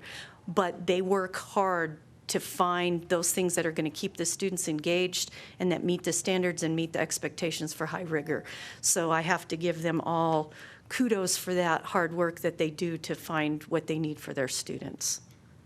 And if when I look at Success for All, I think it's been a good program, but I know, some people will say it's very rigid. And knowing what we know now, as we're looking for a math curriculum, if you will, and I'm kind of looking at both of you because I'm just thinking out loud, and that's dangerous when that happens, so bear with me. But knowing what we know now, as we look for a math program, and knowing that the one constant is change, we're talking Common Core and all this stuff, but are we concerned, or do we have ability to pick a math curriculum that we can use more as a guide than a cure-all that not only satisfies Common Core, but kind of has enough flexibility so that when and if Common Core changes, we're not scrapping it and looking for another program? Well, Does and that make sense? I don't know if you've been out to see SFA most recently, but I'm going to take Mr. Green on that when he comes to visit my school. SFA is also getting on board with a little more flexibility in the program, and how there are components they want you to complete, which are good for reading skills. But in my summary for my school, you'll see we've implemented purposeful planning and the ability for teachers to make some of those needed changes to differentiate that instruction with the blessing of SFA. And I know myself and some other schools have gone to a different cycle of the books. It used to be you had to do 3 days or 5 days on a book, and now we're doing 6 days and 4 days and 7 days and 10 days based on that purposeful planning method, where we're showing this is what we're doing and we're getting this huge bang for our buck. And SFA has given their blessing. We work with our consultants to get that done. So, If I could add to Mr. Brown, if you can come up, and I'm going to pick on you for a little bit because your vice principal, Mr. Farnworth, has talked about learning targets with your staff. So to Mr. Green's point, where are you headed with that? and we do learning targets, just not this, we call them objectives at our site. It's not the same as what they do at the high school, but. Well, I think Mr. Delphin teed it up, if I'm reading him right. It's the unification, though, that would be important across the schools, so that if I moved across town, my child could go from one fourth grade to the other and be right there within them. So the site difference would be a problem. And you're incredibly lucky because you can get an extra math professional to help your staff, but Mr. Brown maybe can't. Mm-hmm. So maybe as a district, maybe this is something that we as a board need to take ownership of and say, we need to help you get what you need across the board. And we do have a common pacing guide. So in a given quarter, every school is teaching the same topics in the pacing guide, and every school is teaching the same standards. So we do have a common curriculum. And go ahead, One other Mr. point Brown. on that, what you had mentioned, Mr. Green, was we also have our instructional coaches, kind of like the race at the top where they have them at the high school now. And we do have the elementary ones that are working together, like Mrs. Kima was talking about with the science standards. And what they have done is really start looking at the learning targets.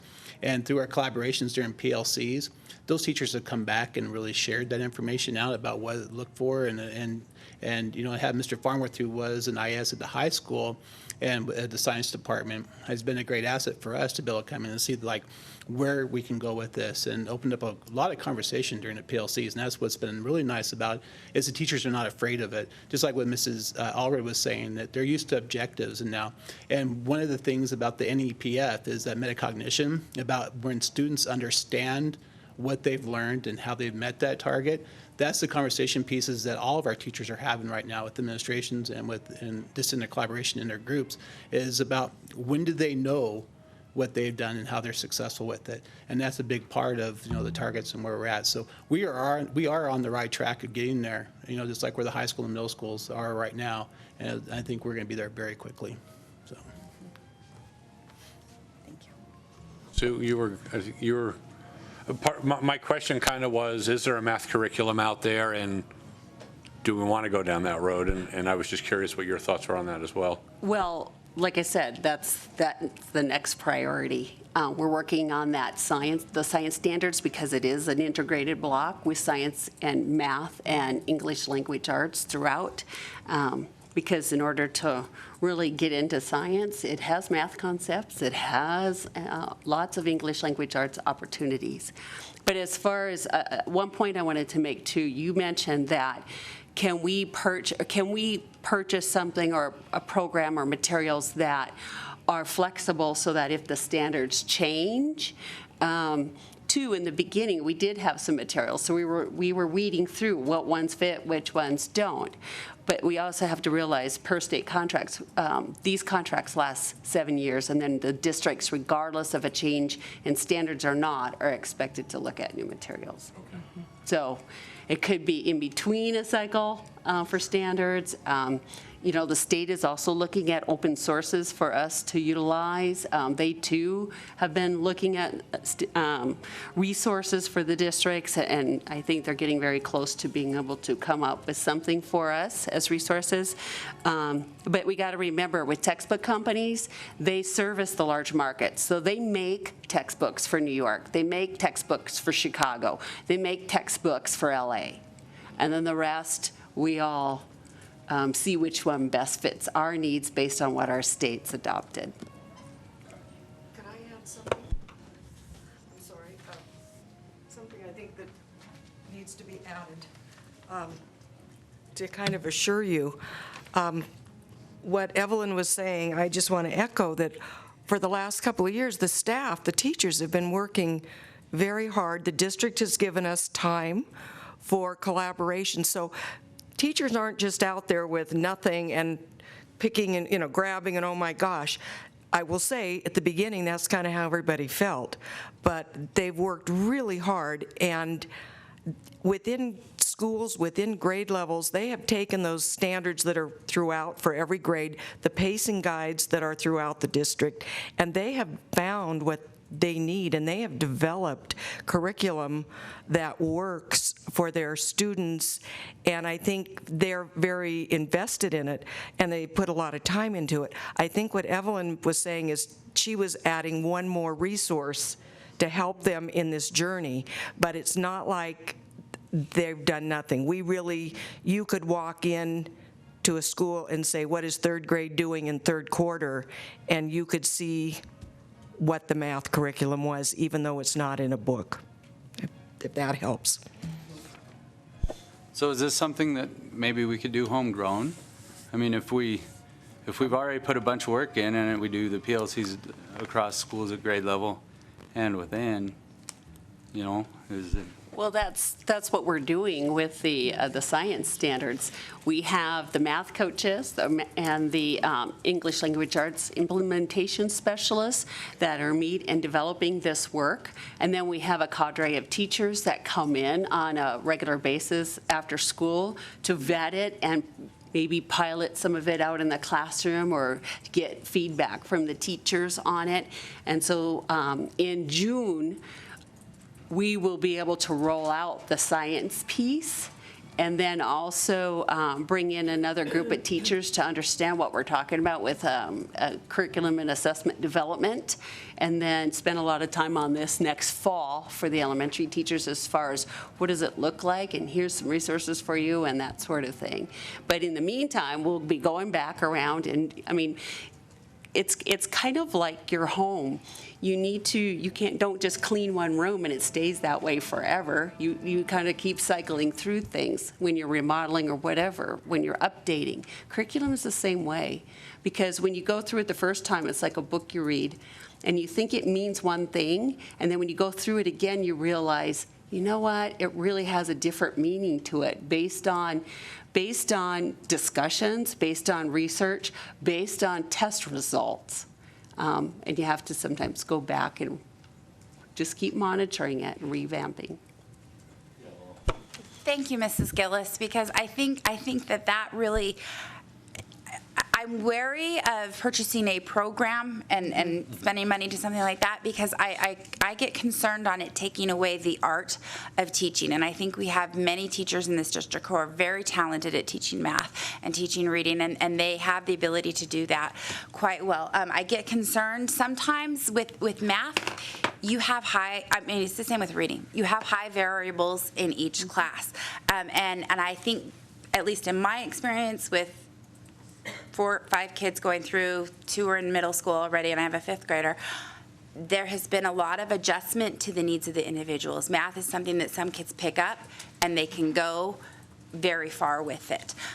So when you talk about vertical alignment, you have to meet the needs. There's, and I know that there's kindergartners who don't know their numbers yet, and there's others that are already adding and working on multiplication. So you've got all of that, and I just want there to be that flexibility for the teachers to adjust to the students' needs. And then also, I'm remembering that Mrs. Adrienne Wiggins went to a national convention, and they worked on quite a bit of stuff, so I just would throw her name out as a resource, because I think I remember her presentation. Yes, and she's part of that redesigned curriculum and assessment development team, and she brought those resources back for that team to consider and use and implement and integrate. So.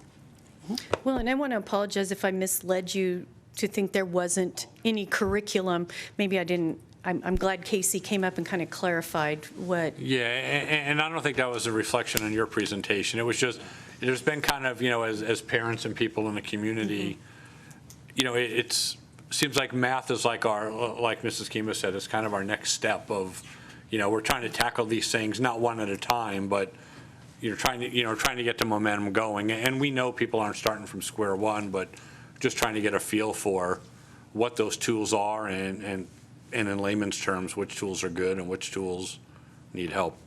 And same with what Mr. Brown said. I would invite you to come out. You can come to a math lesson. You can come to a reading lesson and see what kind of things are happening at my school as well. So I'm going to, if there's not any more questions, I'll introduce the next speaker. Oh, Mr. Spacek. Okay, overall, I don't know where we're going with this. I want to get down to the, on the school performance plan summaries that we got in our packets. I follow Bordewick Bray as my benchmark now in here, and they've been proficient in reading and math since I've been on the board.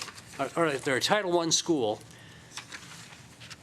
They've somehow established a culture of achievement. And I'd like to know, with these, I couldn't tell, like Evelyn, from yours, what were the percentages in math? You said math and reading. We're going to go from here to here. And you're explaining how you might get there, but what is it that you're going to expect to accomplish?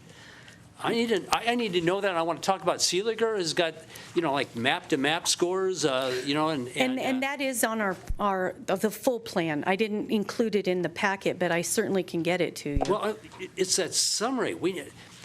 As I said, if we get 77% in proficient in math and 81% proficient in reading, we should be on a similar path in all schools. Now. Granted, we changed from this, and I'll just use the CRT testing as an example. if we had a school from year to year that was going, it would seem that our district would jump in and say, something as good is going on here for the kids. Same demographics as most of the schools, or many of the schools. Why aren't we all using this? What?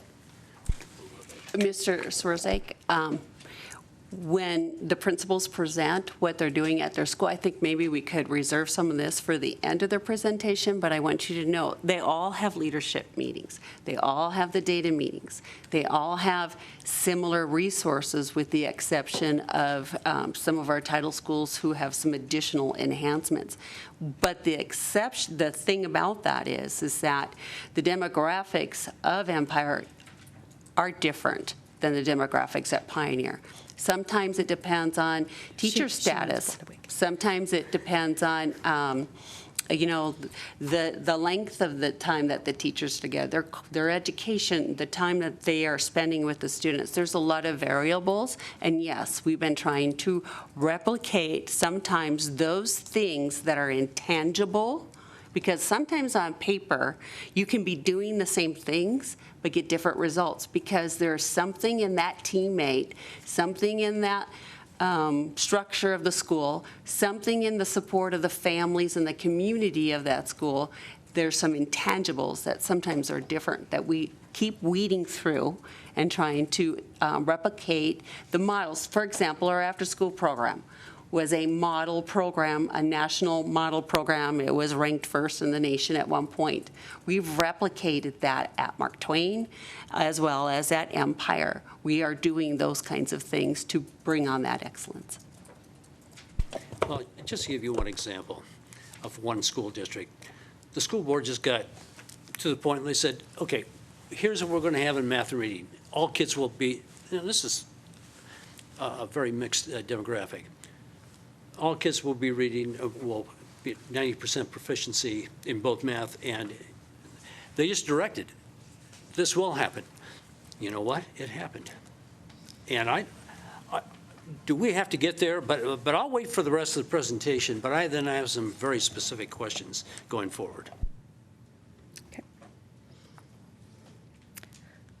So next to present to you is Paula Zona, the principal at Seeliger Elementary School.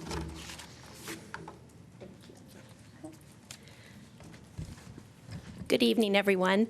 Thank you for this opportunity. Evelyn did a nice job of giving us an overall summary of what the actual school performance plan looks like and what factors we consider when we begin drafting that with our teams. My portion this evening is going to focus mainly on the goals and objectives that the schools write with their teams. So to write a goal is very broad. It's something that is based on the comprehensive needs assessment that we talked about earlier today. So with that, we're looking at all of the data that we have available to us. And we're very fortunate to be a very data-rich district. We are not lack of wanting information about our students in any capacity. So what our goal is to look at all of that information and see where we are as a school and how can we move our students forward. And so just to remember that goals are very broad, yet we want to look at the different types of subpopulations that we have and how we can help them as well. So we would be looking at all of our school-wide information, any kind of district information that we have on our students and the performance that they have on their data. And then we look at it from a general ed perspective, our students that are on an individualized education plan and also free and reduced lunch, and our English language learners as well.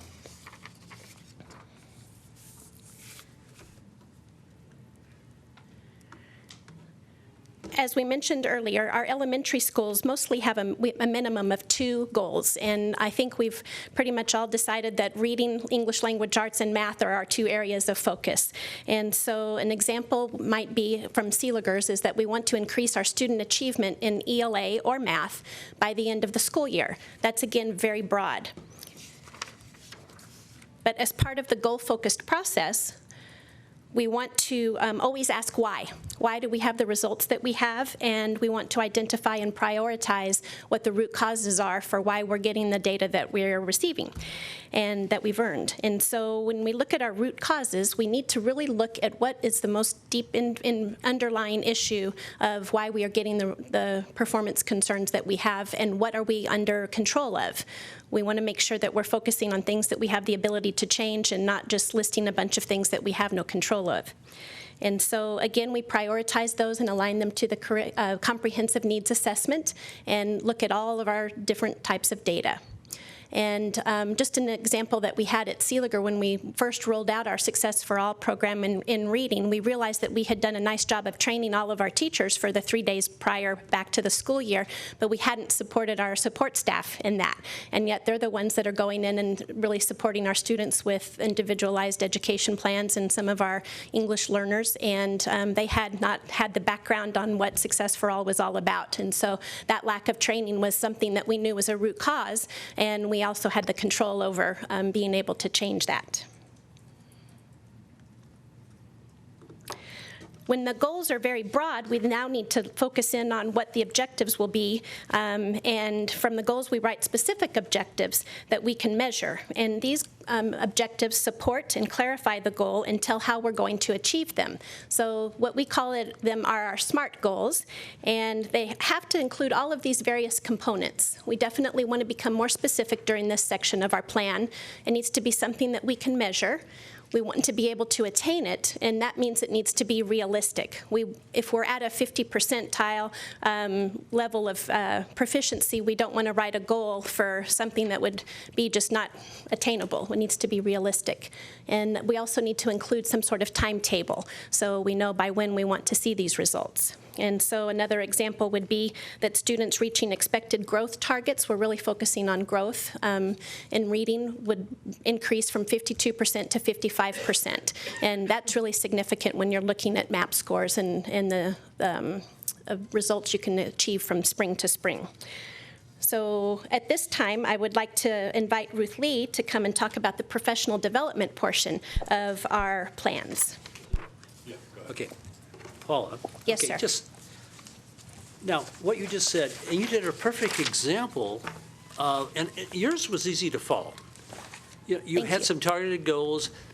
The goals were broad. The objectives were specific. And then you had your testing or your measurement criteria, whether they were MAP to MAP scores or whatever. Everything was laid out. It was simple to read. My question is, why didn't all the schools, and Sue, did you is there a standard format? I mean, this was a great example of how to do it. The standard format is the plan. Everybody submits the same plan format that's in your board packet to the state. Everybody submits that. For a summary, I gave the principals the autonomy to say what they wanted to say to get their point across to you. I didn't require them to each fill out a form as a summary for you, and maybe in the future I will do that. But they my submit. part was only to explain the template to you. I didn't give specific. Paula's was to give you a specific example, so that may. I think others gave specifics, but I think that would be, as a board, this is what, excuse me, as a board, this would be extremely helpful. Then I take responsibility. I take responsibility for that, because part of there's that piece where you need to be in alignment and conformity, which is where we've got the format of the plan, which is required by the state to be submitted by each school the same way. And yet there's the art of communication where I allowed the principals to be able to just share what they felt they wanted to share with you in tonight's packet. Because utilizing technology, we put the links to everybody's plan in the document if you wanted the full plan. Okay. In the future, if we want the full plans, I can put the full plans in. If you're going to have a summary on proficiencies and what you've nailed this thing down, everyone is math and reading, then let's get it, where are we and where are we going, and summarize all of the detail that and all the steps you're going to be taking. Okay. Okay. Any other questions on my part, or may I invite Ruth Lee? Ruth Lee, come on. Okay. Come on. Thank you. So as Paula said, I am Ruth Lee Clary. I'm a principal at Mark Twain, and I am actually really excited to talk to you about the professional development piece, because that's something that Mark Twain has really focused on this year. So in the professional development, a lot of that is, and excuse me, I'm getting over a cold, a lot of that is done as a result of the root causes. So it's very individualized for schools. And as part of professional development, it is an integral part of continued development for our staff. And so it really allows the teachers and staff to get concentrated information regarding a specific matter that is pertinent to that school. So each priority goal, as Mrs. Zona mentioned, each school has a priority goal, a need. They have to have a professional development component for that. And in that professional development component, they have to develop a plan that will be created for every measurable objective. So for example, and you may notice that in Mark Twain, our measurable objective, oh, I'm sorry, thank you, Karen. Go ahead and go to the next page. Thank you. Part of our measurable objective was that we would increase the number of students meeting growth and proficiency in the MAP, and I put on that they'll go from 45.58 to the 50th percentile or above. And then in math, they would go from 53.3% a percentage of students scoring at the 50th percentile to moving to above that percentage point. And so our professional development goal aligns with that piece. So every professional development goal includes an action plan, like how are you going to achieve this? The resources, as Mrs. Allred said, what kind of staff material are we going to utilize for that? How much money will we need to do that, to implement that? And then a monitoring of that plan. So we list artifacts and our evidence of progress that we're making towards that plan. And then a timeline for that. How long is this going to take us? What are the benchmarks we'll see during this plan? How is that professional development impacting that measurable objective, and then the monitoring. So I put an example in the slide for you. Let me move to the next one. So one of our professionals, this is actually taken directly from my plan, all classroom teachers will receive training in implementing data-driven instruction and planning with the data for specific grade level needs. So for example, in 5th grade, their needs are very different. Our teachers look specifically at every data point that they get from Mastery Connect, their MAP scores, last year's spring MAP scores, and they look at individual students and they develop a plan of what they need as far as what training do I need that's going to help me get my students from this point to this point. And so through our math coach, our math implementation specialist, and our ELA reading implementation specialists, they have sat and done professional development with our staff. That's been a main focus for us this year.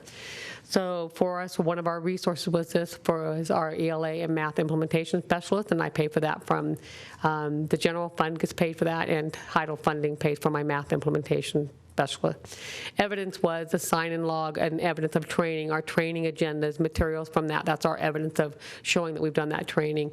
And then the monitoring that we do on this is our weekly management meeting, which is myself, our assistant principal, and the 2 implementation specialists. We meet on a weekly basis and discuss the progress the teachers are making via walkthrough data, student assessments, Mastery Connect, and we look at that and we discuss that as a management team to see where else we need to support our teachers with. And I know that's the same for every site. They do pretty much a similar thing. So that is the end of my presentation for professional development. Is very specific for each school based on the students' needs and what those teachers need. I will say my brand new teachers need a lot more professional development than my seasoned teachers. And so they also meet additionally through their mentoring coach and meet on almost a weekly basis to go over some things to make sure that they're solidified in their classroom. Have any questions? Are the implementation specialists under you, or are they out of the district office?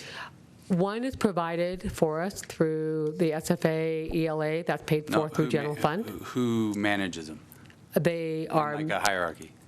they first go through myself, and then obviously under curriculum and assessment with Mrs. Kima. Okay. So it's kind of a combination. There's some needs specific to schools, but then she also works with the entire group of those. So with the secondary implementation specialists, because they were hired through the grant, Dr. Perdere, the Transformation Office Director, he supervises those folks, and they're assigned to schools. In this particular case, these folks were in the schools as what we call Success for All facilitators.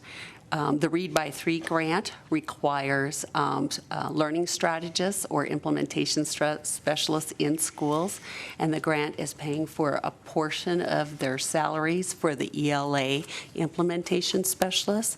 And the schools have math coaches where they can afford them, either through title funding or rearranging their general fund allotment with scheduling however they see fit. So we're making that transformation into that secondary model, but the difference between that is that we didn't have any implementation specialists on the secondary level before the grant, but we did have at least an English language arts person on every staff. And then the other piece to that is, of course, while I can take a group of science teachers into a room, and Janice can take a group of math teachers in a room, and AJ could take a group of reading English language arts teachers in the room in the secondary level. We could be moving all those content areas ahead at the same time. The difference with the elementary is you've got the same person teaching all 4 core content areas. So to roll that out all at once would be extremely difficult and a disservice to our teachers. So we just need to keep it going. And we're getting there really quick. I mean, these implementation specialists and those math coaches, I think because the elementary has such a natural learner-centered stance, that it's easy for them to grasp the concepts. And Dr. Medina is doing a terrific job with them, taking the same model. And tomorrow, we're meeting, the principals and I and Dr. Medina are working on this all day. They're going to be pulled from their schools to continue to go through what we've learned with the Race at the Top model in the secondary level and getting quite a dose of curriculum and assessment development knowledge. I ask because from my visits to the high school, I think one of the struggles that the teachers have is they get direction from 2 different sources. So I'd be really interested in, it sounds like, I don't know, maybe it is working better, because it seems to me you'd always want one direction of flow instead of your administrator and then your implementation coming straight from the DO, and you know, it would be hard to always be on the same page. So I would encourage to maybe try it this new way than the 2. So with the Read by 3 grant, and because these folks were dedicated to their sites, the principals and I met and said, they are your folks, they are dedicated to your site, but can I borrow them to train them on this curriculum and assessment work and do that part for the district, because they are already teacher leaders back at your sites. And the staff already had buy-in to them, and I think it's working really well according to the progress I believe the progress I know Dr. Medina has been sharing with me. If I can, excuse me, share a little bit, what I see from a site perspective is there's a great umbrella over by the district, and that allows everybody to be a continuity on the same page. And then when you get down to the site level, the administration, they look at what specific needs are for that site. And so there's a continuity with still some individuality for sites, and so it works really well. So I know our implementation specialists at the elementary level, they collaborate very well with each other. Aside from meeting together, they're constantly on the phone or emailing back and forth. Hey, this is where I'm going with this. What are your thoughts about this? And so there is a great collegiality between those staff members to work towards a betterment, not just at their site, but for every site. And the good thing is, you mentioned, you want that implementation specialist and the principal to moving together in tandem, is that last Friday, they met with me, these implementation specialists, and based on their knowledge that they have gained, they're starting to make requests. And that, to me, as a leader, is a good thing, because then when it's driven by the people out in the field, that's the closest to the students. But we're not going to move forward with some of their requests until I have time with the principals so that we can all be one team. Okay. So with that, I'd like to invite Ms. Sims to come on up, and she will go to the next portion of the plans. Thank you.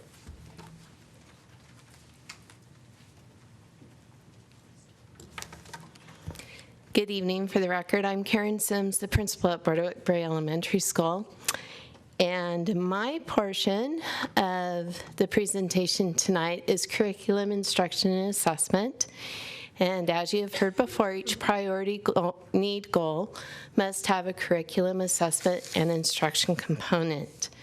The curriculum is a course of study for each school, which is driven by the Nevada Academic State Standards, as well as the district curriculum map guidelines. Instruction is the plan developed by the teacher and the student to navigate the course of study to reach mastery of the content.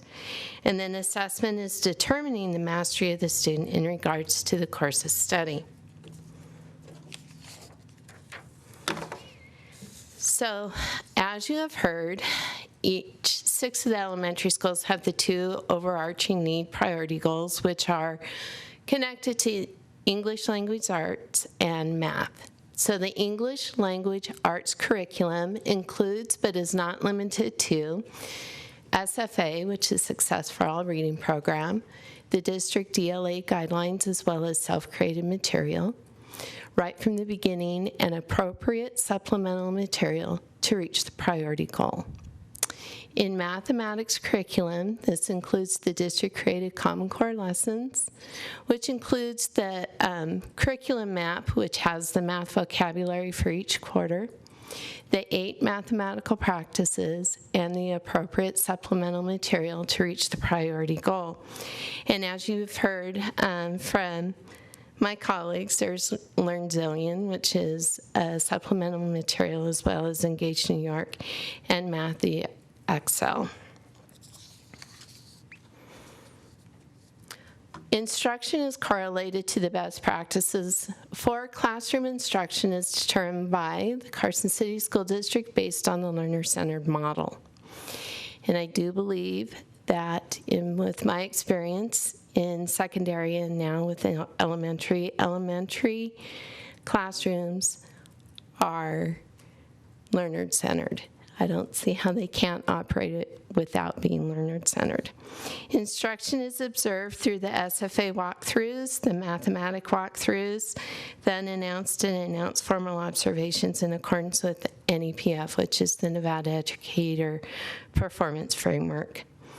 Collection of this data is shared with teachers through PLC meetings and on one-on-one conferences with teachers and administrators. Our PLCs are the most collaborative portion of the instruction, and that's where the teachers are able to review their data from their assessments and come up with collaborative ideas of how to increase the instruction within ELA and mathematics.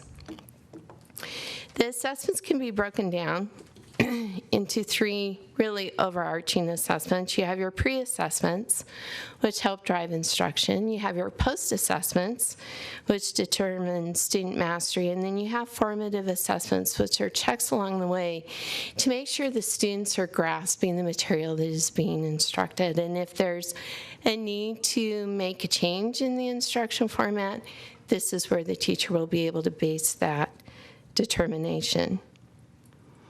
Assessment data used to determine mastery includes the SFA, the Success for All CAS report, which is the classroom assessment summary, Mastery Connect assessment results posted for both ELA and mathematics.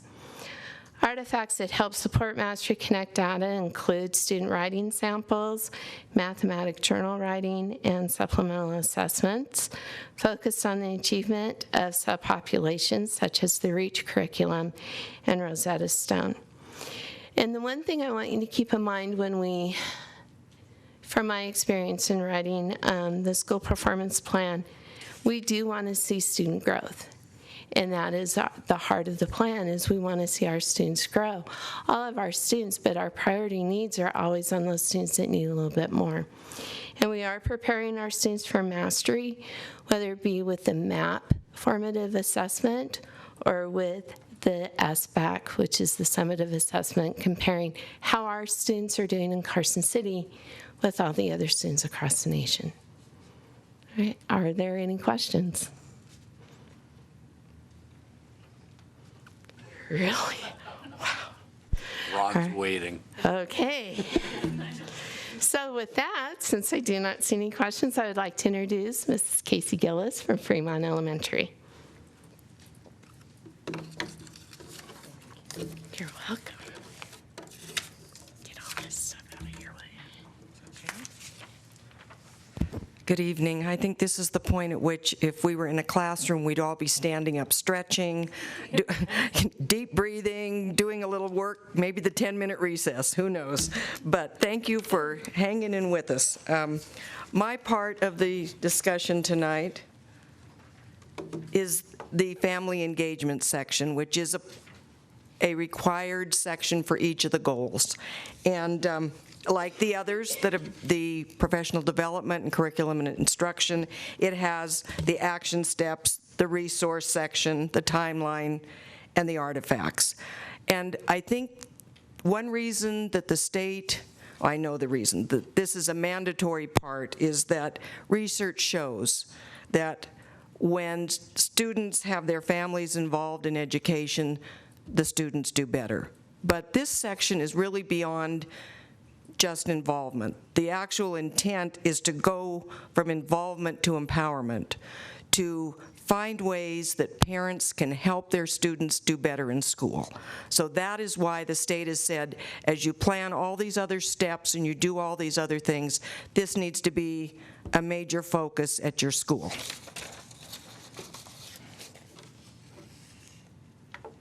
So the goal really of this whole section is to educate and empower our parents. Now, all the schools have these steps, but we're all going to have a little different because each population is unique. I'm going to just talk about Fremont on this one. Our population has 65% free and reduced. That means 2/3 of our students are living below the poverty level, which means more than likely, their parents are working in hourly jobs, not a salaried job. They're very likely working 2 jobs. We have a high percentage right now of grandparents raising children. And these grandparents are doing an admirable job, but they haven't been in the schools for a while, so they're not probably real comfortable being able to come in. And so for us, and another thing we have, 80% of our students at least are bused in. It's not the neighborhood school. So we have some unique factors that we take into consideration as we write our plan. So for us, the first step before empowerment was just to create relationships for people to feel comfortable to come in who haven't been in schools for a while, for people who may not be able to just drop in any time or attend a lot of our functions, still make them welcome. So we start with social events. And right from the back-to-school barbecue, something that we do is a monthly, what we call lunch bunch. And this is just a low-pressure social event where once a month, parents, grandparents can come in and have lunch with their student and stay for recess if they want. Today was our second grade. And I have to say, I'm sitting in my office at the end of it, and I heard 3 different parents stop by the front desk and say, you know, I've never been here before.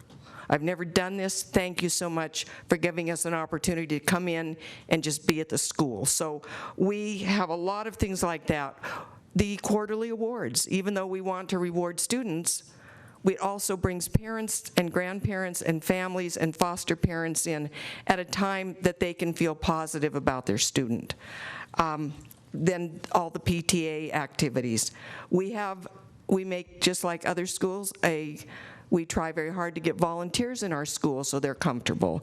We have PTA dogs, which is dads of great students. We have foster grandparents and our parents. The next thing we realize, communication is a huge component of this type of a family engagement. So we utilize district website, our website. The teachers have a web page, and our student support team, one of the things as they looked at family engagement, asked that each teacher on their web page every quarter update it. What are my goals for the next quarter? What is your student going to be expected to achieve? The academic goals for that quarter. And this came from the teachers saying, this is something we need to do for parents. We have parent conferences, monthly newsletters, emails, phone calls, Class Dojo, Mastery Connect. Because we know we have a lot of parents at our school that may not make it into events, we have set up, and other schools have done it too, but we have actually made videos that are on our website helping to teach parents in math and reading how to help their student, because they're not going to make it to the parent night. And we do this in English and Spanish. Everything we do is in English and Spanish. We are trying to videotape our information nights and put them on the website too. So if you didn't make it in, you at least get to hear it. And we also survey every beginning of every year our parents, what is it you want us to provide for you so you can help your child? So we listen to what they say too. Then it transcends into what we call parent information nights. Our survey shows most of our parents can come in at night, not during the day. But other schools have weekends and parent university. But again, we have many different events, from just general information at back to school, targeted reading instruction, not just a reading night perhaps, but an invitation. Your child is not proficient or is below proficiency in fluency. On reading night, will you come and be in this room, and we're going to teach you how to help your child with fluency. Your child's struggling in this area, would you come to this room? Trying to really target what our events are for our parents. We have the ESL literacy night, because we found a lot of our parents, even though we have translators, weren't real comfortable, so we did a literacy night just for Hispanic parents. Family math night, technology, where not only are we working on one-to-one, but we're also trying to give parents resources, showing them how to go online and find sites to help their child at home or when they go to the library with them. We also have a family science night. We partner with Sierra Nevada Journeys and do a hands-on science. Then, the other parts of the parent engagement resources. First of all, we have materials online and written. We make sure that everything is in English and Spanish, and our materials and resources match the event we're having. When it's math night, we have math practices out. We have bookmarks that help parents, and we have information of online resources in math, this type of thing. Then the personnel is, I will say, mostly our staff who plan and implement these nights, but we do reach out to the community when there's an expertise that we don't have that we can share with our parents. And finally, the monitoring. Our leadership team, we meet weekly, and we check how are we doing on this area every week. Our SIP team or SST, they meet monthly. And then they have the formal mid-year and end-of-year like Evelyn was talking about. And our solutions team through the Solutions Network has a parent involvement component. So they're meeting monthly to help implement, to monitor, make changes according to what they see happening at the events. And then again, the formal monitoring with the plan. So that's the extent of mine. I have no one to bring up behind me, so do you have any questions? Right. We've talked them to death. Just a comment that I really appreciate the family engagement plans and that that's included in there, because I think that that's important. And with my involvement on PTA, we tend to do the social events, and I don't want to downplay those. I want to recognize how important that is, because when a parent comes to a social event and makes a connection with another parent, they're concerned not only for their student but other students, and then they have a resource to talk to. And so I appreciate that. I think the elementary schools do a great job of giving information in English and in Spanish. I know that some of our school sites are having additional languages with the ELO program. There's some Farsi and some other new languages that the kids are working with, but with our higher Hispanic population, I think most phone messages, and I think the PG system in elementary school is so awesome. I've had parents ask me to please bring it back in middle school, but it's but I encourage all the schools to just support those activities that bring the parents into the buildings. Okay. And thank you for bringing that up about PTA, because I missed that in my notes.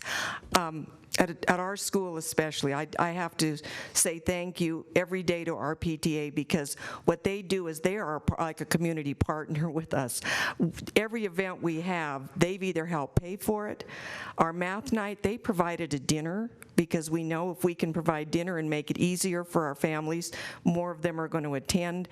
They have refreshments at our awards. They provide refreshments for the parents, because some parents come for one grade and have to sit around for their child 2 grades later, and they provide that. So yes, our PTAs, I was remiss in saying what an important part they are in the parent involvement piece.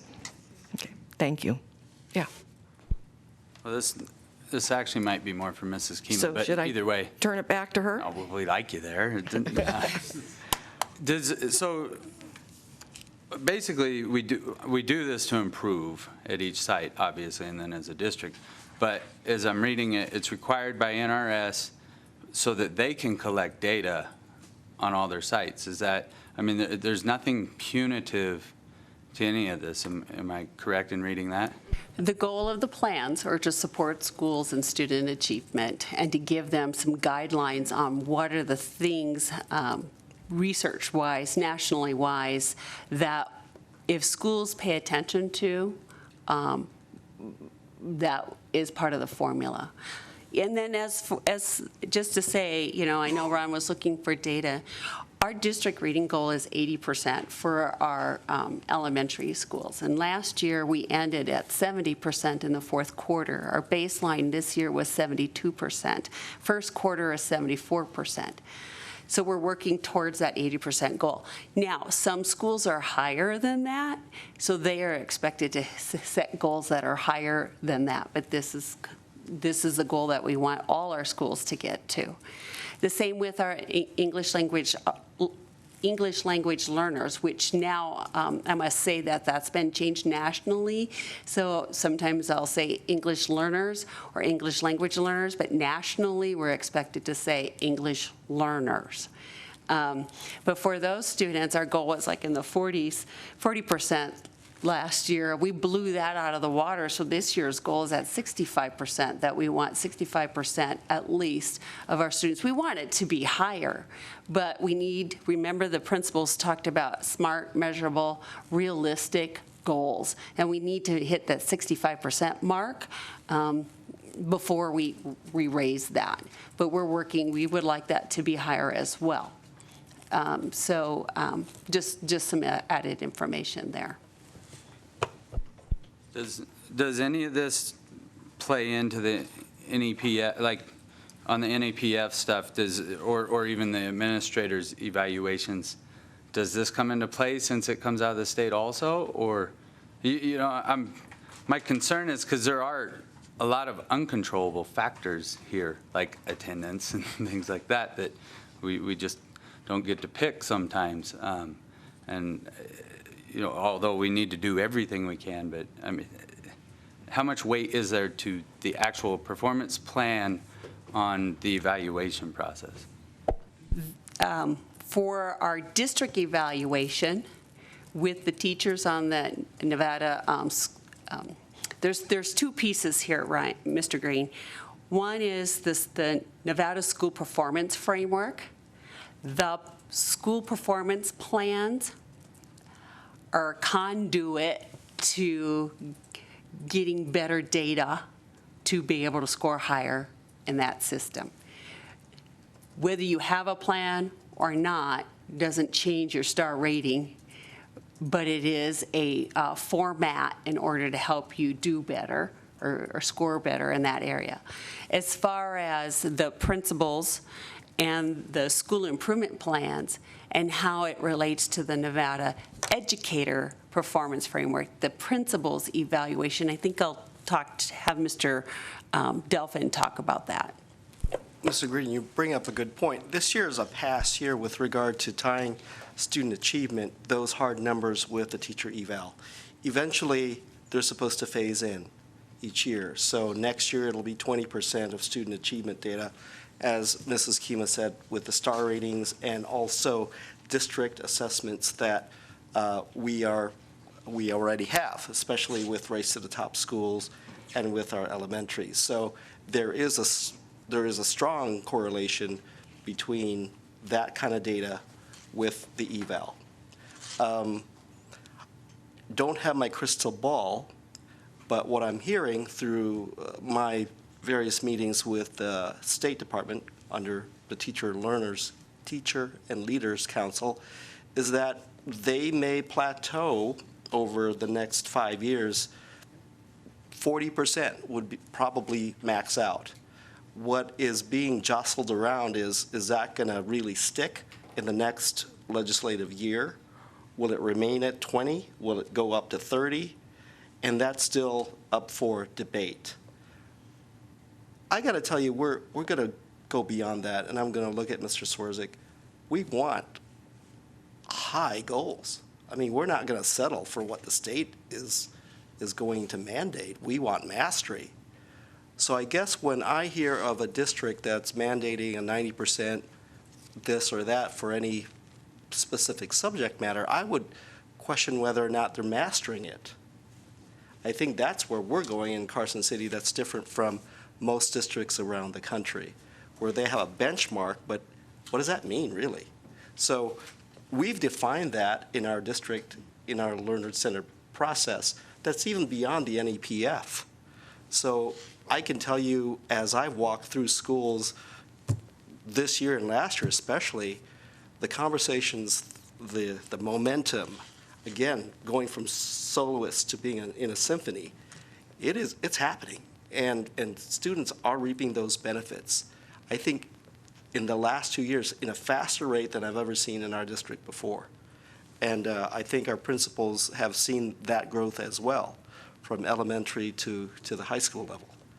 So beyond all the measures and mandates, which we will definitely meet, we're going to blow that out of the water, like Mrs. Kima said. I mean, that's truly our goal.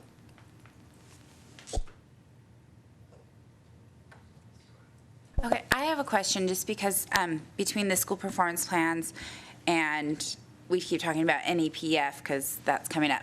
The star rankings are based on NEPF, which is based on the SBAC test scores, along with the extra factors. But the student achievement portion is based on, used to be the CRTs, will now, student achievement proficiency on that is based on, used to be CRTs, will now be SBAC, correct?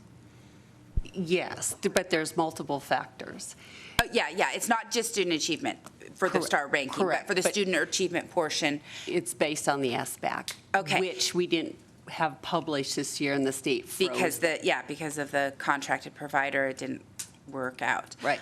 That is a test that, as my understanding as a parent, it measures proficiency, that on this test, this percentage of students jumped over this level of learning and met this hurdle.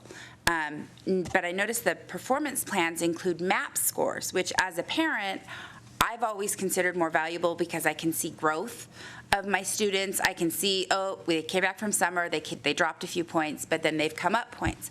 Just for clarification with the MAP scoring, because I think that that's a good way for schools to track growth and to hopefully keep them on track so maybe everybody jumps over the hurdle at the end.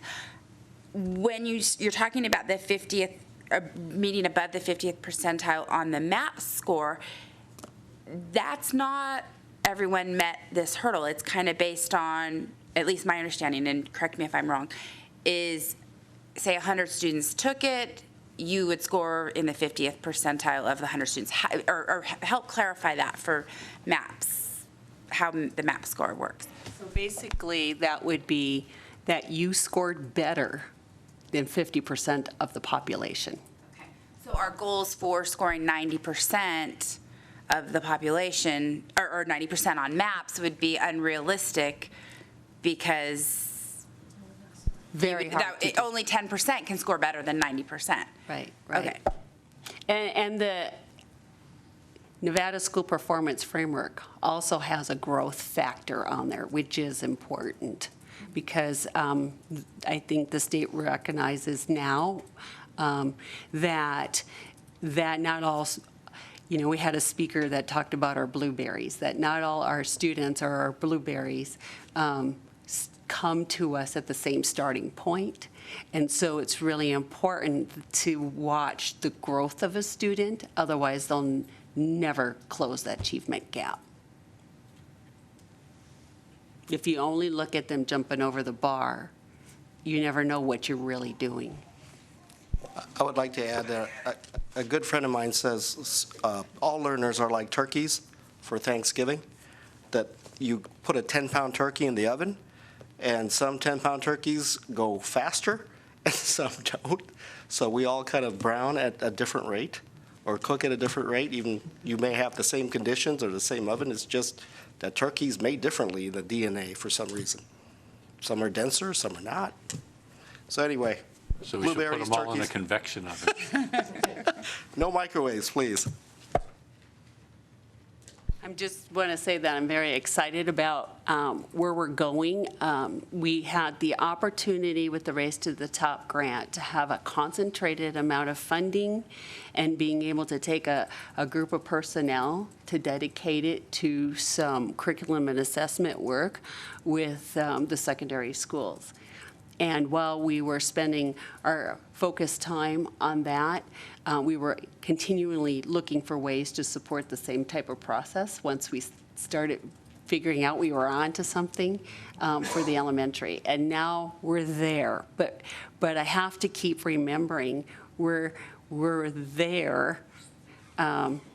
But in some aspects, we're at the beginning of where we were with the Race to the Top, where we're, like tomorrow, I'll be spending a lot of time with the principals. February 17th will be another full day that we'll have with the principals because, but for them, I think that it's going to go a lot quicker than what we had to do with the secondary because we were trying some things, seeing what worked, but we now know what's working. And so we'll be able to apply that to the elementary.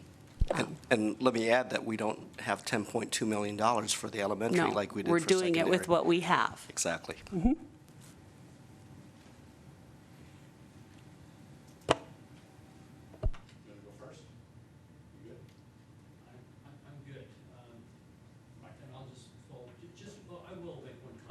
One comment, though.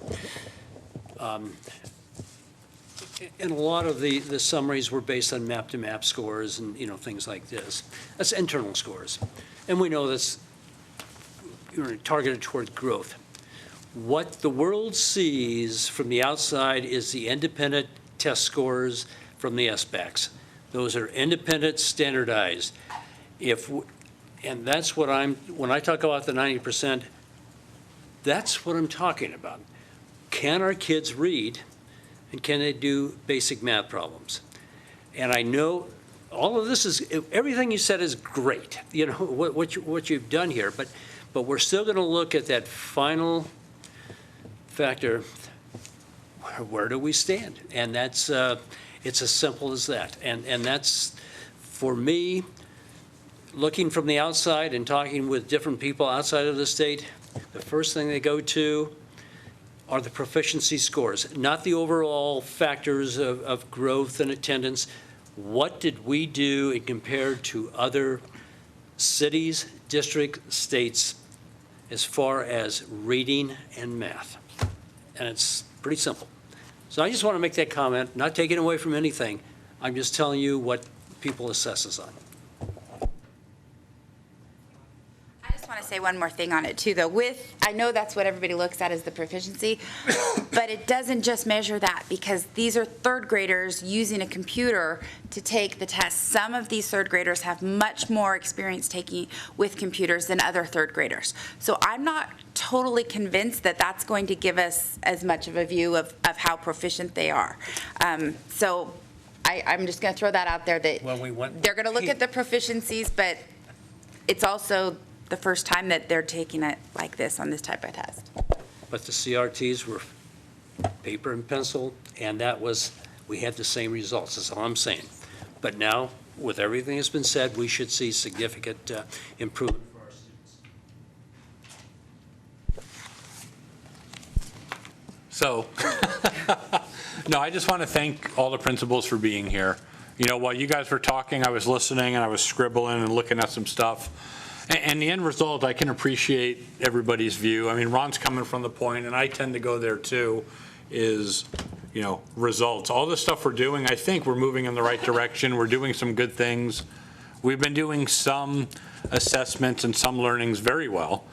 And the end result at the end of the day is, are the students, you know, where are they and how do they compete with others? And I struggle with the national rankings and all that, because some of you haven't been here when I've said it before, but I've spoken to some kids who are often in college, and they're faring just fine, if not excelling at the collegiate level, even though they're coming from a state that on paper, you know, is ranked last. But that being said, we do want to see some targets. And when we look at results and where we're trying to get to, we do want to see performance standards. I know I want to know, this is where we're at now with math or reading. This is where we're trying to get to. And then look at that and say, yeah, we made that, or no, we didn't make it.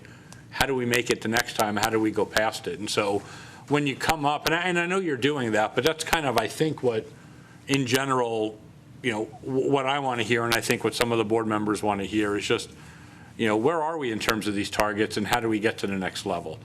You know, and then we want to, as a board, be able to find a way, and that's really the struggle, is how do we hold folks accountable? Who do we hold accountable?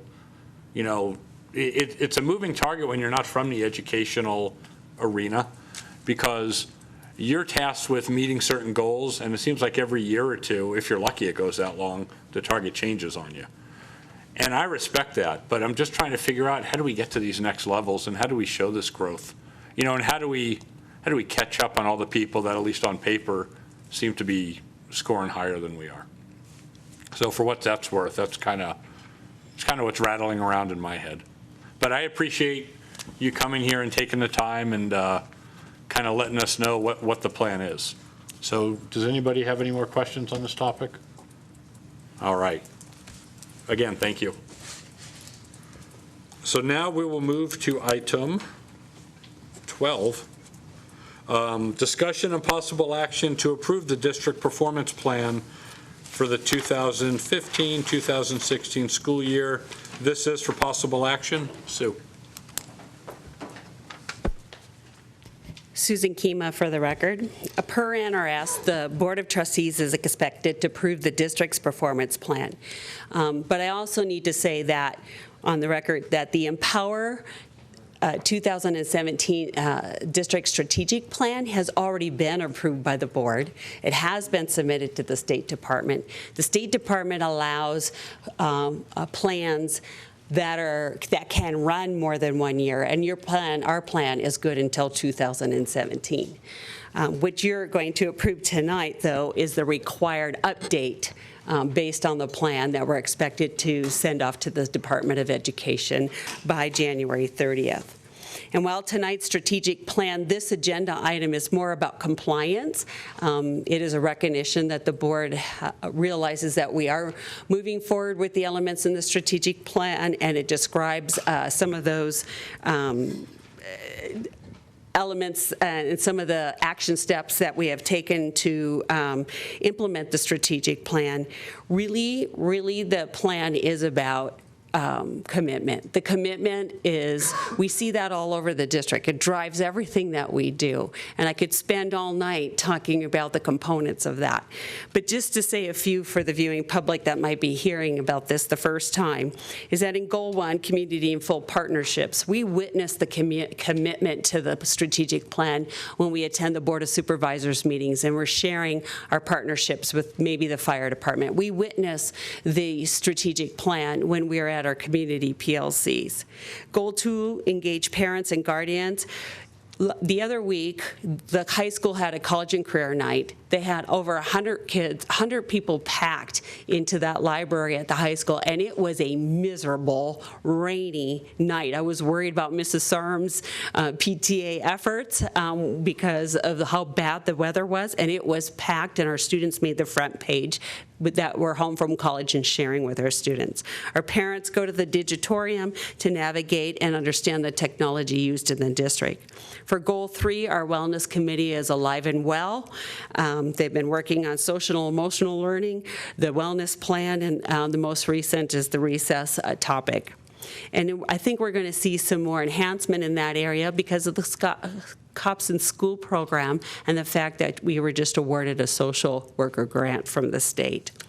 Goal 4, Curriculum Matters. As you know and you hear, Dr. Perdera comes and reports every quarter now on our secondary curriculum redesign, which was also featured in our secondary school improvement plan report last week. But now the elementary has started as of June last year. They've started the curriculum redesign for the elementary level, and the progress we're making is moving quite fast. The one-to-one project is now in grades 3 through 12, and that's there to amplify the content within the schools. Our gifted and talented training program not only fits with Curriculum Matters, but also Goal 5. In there too, we have all those graduation trackers to watch where are students doing with their progress making it towards graduation. Goal 5, with the exception administrators, teachers, and staff, the implementation specialists, we are finding they're a great feeder system in order to give teachers opportunities if they wanted to be a teacher leader but not join the ranks of administration. But if they do, it's a great learning ground to understand curriculum assessment and instruction before they take on that role of administration. And we know that the JAC committee, the Joint Advisory Committee, has just put out that survey, and you'll get a board report here, I believe, in the next board meeting regarding the morale and other issues that we're concerned about for the district. So each one of these projects, I didn't name them all, but each one of these projects are action steps to implement the strategic plan. And in the report that you have, we were describing the progress for the state in what happened from last year to this year. So tonight, as I said, this is more about a compliance piece than a major presentation, because you're going to see the evidence of the strategic plan in all kinds of agenda items here and community work with the school district. Are there any questions at this time? If not, I'll call for the approval of the plan. Stacy? Sue, I really like the bold under footnotes that letting us know where in the strategic plan this this hits. That was really nice. And then on page 7, under implement specialist, is the Borderwick Fremont Elementary supposed to be math coaches instead of match coaches? Yep, that's a typo. Thank you. Thank you.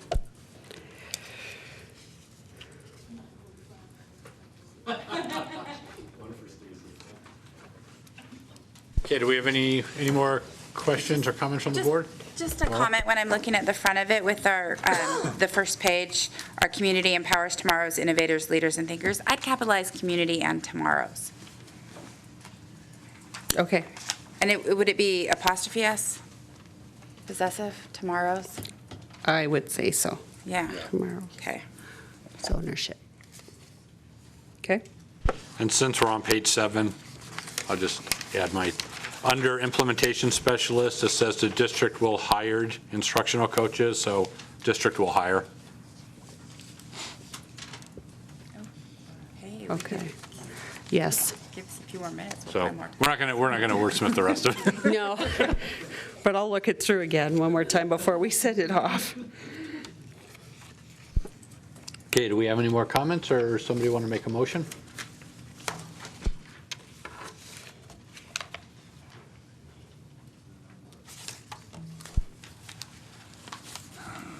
All right. I move that the Carson City School District Board of Trustees approve the district performance plan as submitted for the 2015-2016 school year. Second by Steve. Any additional comments? Public comments? All those in favor? Aye. Aye. Opposed? Motion carries. Okay, thank you, Sue. Thank you. I think I'm the next item, too. I just buried all my papers. I lost where I'm at. Okay, item 13, discussion on possible action to approve proposed Carson City School District academic calendar for the 2016-2017 school year. This is for possible action, and Sue Kima is still up. All right, Sue Kima again for the record. The first day of school next year, we're proposing that would be Monday, August 22nd. The last day of school would be Friday, June 2nd. Winter break would run from December 23rd through January 9th for students. And then spring break would run between March 18th through March 26th. Now, there's a lot to this calendar. I mean, I could go month by month and be talking about everything that is, why things were put where they were, what's been decided. Some of the professional development that will take place on the days that we have will be to train office staff and teachers around Infinite Campus. This year, we will be able to cover the compliance piece of bullying training for everyone, but the commitment piece, we are working with the administrators next week. The February 1st Professional Development Day, we will be covering all of the classified folks with Vicki Bleatney coming from the Nevada Department of Education to speak to our staff. But next year, we are going to make sure that we cover the teachers in that way because we just don't have enough time in our schedule to be able to do that. But we will be utilizing Nevada Pool Pack to go over some bullying things with them. So bullying, so we'll be going over some safe and respectful learning environment training. We're continuing the race to the top work. Of course, we'll be rolling out our science work that we've been working on this year for elementary folks and beginning the math work for that. We're applying for a Nevada Ready 21 grant for technology that focuses on the middle school. Should we have that, there'll be some requirements from the state regarding professional development for that group. I don't want to count our chickens before they're hatched, but I think we're going to be in a good setting or a good spot to be able to receive that grant. So at this time, what I would like to do is just open it up for questions because I could go, item by item, bulleted item by bulleted item, but I want to know what you want to know about the calendar, and I'll answer your questions. Anybody wants to go first? Steve? And I've forgotten this year where we're at, but historically, we did spring break with Easter on one end. Right. Of So it. Is this going to be the first year that we move away from it, or did we do that in 2016 also? no, currently, the spring break is attached to Easter. For the 2016-17 year would be the first year to move away from that. And so I need to thank about Mr. Wallace and OCEA. Traditionally, the association has been able to pick the winter break and the spring break, and they allowed us at the district office to do that. And that the purpose of that was for alignment. When you look at the spring break that we have now, if you look at the spring break that we are proposing for 2016-17, it's more of the middle of second semester. It aligns with UNR spring break, it aligns with Washoe spring break, but most importantly, it aligns with WNC spring break. Currently, our Jumpstart students don't get a spring break. They might have a lightened load 1 week while the high school's in session and WNC is out, and then vice versa. When WNC is in session and the high school's out, they have a lightened load, but they don't have a spring break. So by allowing the district to kind of look at other districts and coordinate so that we could have some similar spring breaks, that is a result of that. The second change that's also in here, a bigger change, is that if you look on the week of August 7th, you will see NT stands for new teachers. This year we took data on our new teacher hire, and we realized that the 2 days that we have them come before school starts is not enough. They are seeking more time to get prepared, and we're going to try something new by bringing them a week early next year. And then we'll collect data on that and see how the time goes. And we just need more time with the systems that we have. And that funding would come out of Title II training dollars, which is supposed to be for professional development. Any other questions? I just wanted to add to that, Sue. I do appreciate the time you guys took trying to align our spring break with WNC and the other schools. I know if I remember years ago when I was in school and I was balancing time between two schools, I got kind of shortchanged on that. And I think that discourages students from taking advantage of some of these things. So I'm glad we did that. I think that's a benefit to the students. Mm-hmm. I had a question, and I was trying to add this up while folks were talking, and I've just made a mess of things. But when I look at the quarter end dates, and in parentheses, you have brackets that I assume are the number of days in the quarter, and they total 180 days. But it looks like those are including professional development days. Yes, the state allows districts 5 professional development days to be counted in the mix. Count? Mm-hmm. Okay. They're allowed 5. And then the other thing is, you might notice that the quarters are unequal. When we used to, years ago, we would try to make those quarters equal, and then the semester would end in the middle of January. But based on feedback, it just wasn't practical. People like to close up that semester before they leave for winter break and then start fresh when they get back. And we recognize that while that might make the semesters different, for year-long classes, really, what does that matter? Especially if you have year-long classes, and the majority of the classes are in the district are year-long, as well as even though maybe some of those quarters are longer in second semester, it's instructional time is tasked with all the testing. So even though the number might be there, when you take a week for testing, instructional time is compromised there. Okay. And you know, I didn't look through the whole survey, obviously, today, even though I printed 150 sheets of it. I did on Sunday, so just ask me any question. Yeah. But, you know, some of the comments I saw, and the comments are across the board, but one of the comments, and you can get it from teachers, is, you know, again, the same thing, we're being asked to do more and you know, with less time. And so when I look at, you know, really 175 teaching days in a school year. And in those, when you start taking early release days and whatnot, I know we can't get to 180 days, but I was just doing some rough numbers, and if you add up how many hours you could teach versus how many we are teaching, we're about 65, 70 hours shy over any given year of, we kind of have a deficit. And I don't think, well, I know we can never make that up, but how do we compare with like last year?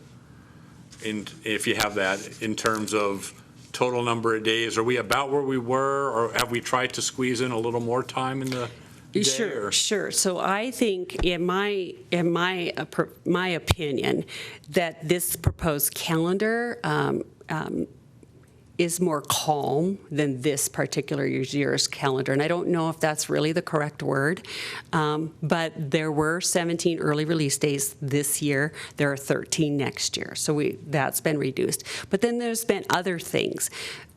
Where we traditionally might have had early release minimum days, where schools might get out at noon, let's say the high school, I've put in early release days, so there's an additional hour and 40 minutes of instructional time. Another way to do this is that the senior projects will be on, just so you know, senior projects will be April 24th for the high school. But if you look at the February Professional Development Day, currently we have a Professional Development Day in February, and then we have a half day in February for student-led conferences in the middle school, where we don't have that next year.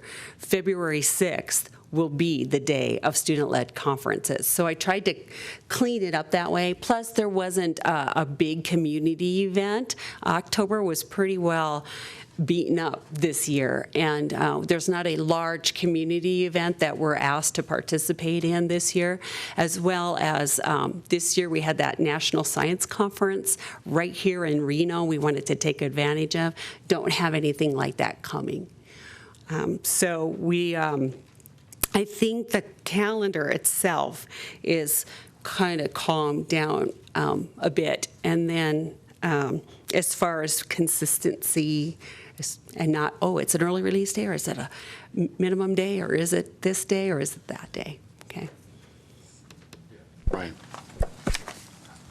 Thank you for the work. I think you did a great job of taking all the input from last year's stuff, and then, I mean, obviously, probably by the lack of people down here this year, you can take some credit for how well you did. Well, so, and I think I predict, now, I haven't, it's not official, but I do predict our graduation will be at the Carson High on June 3rd at 10 o'clock, and that Safe Grad will occur at that time, well away from Memorial Day weekend.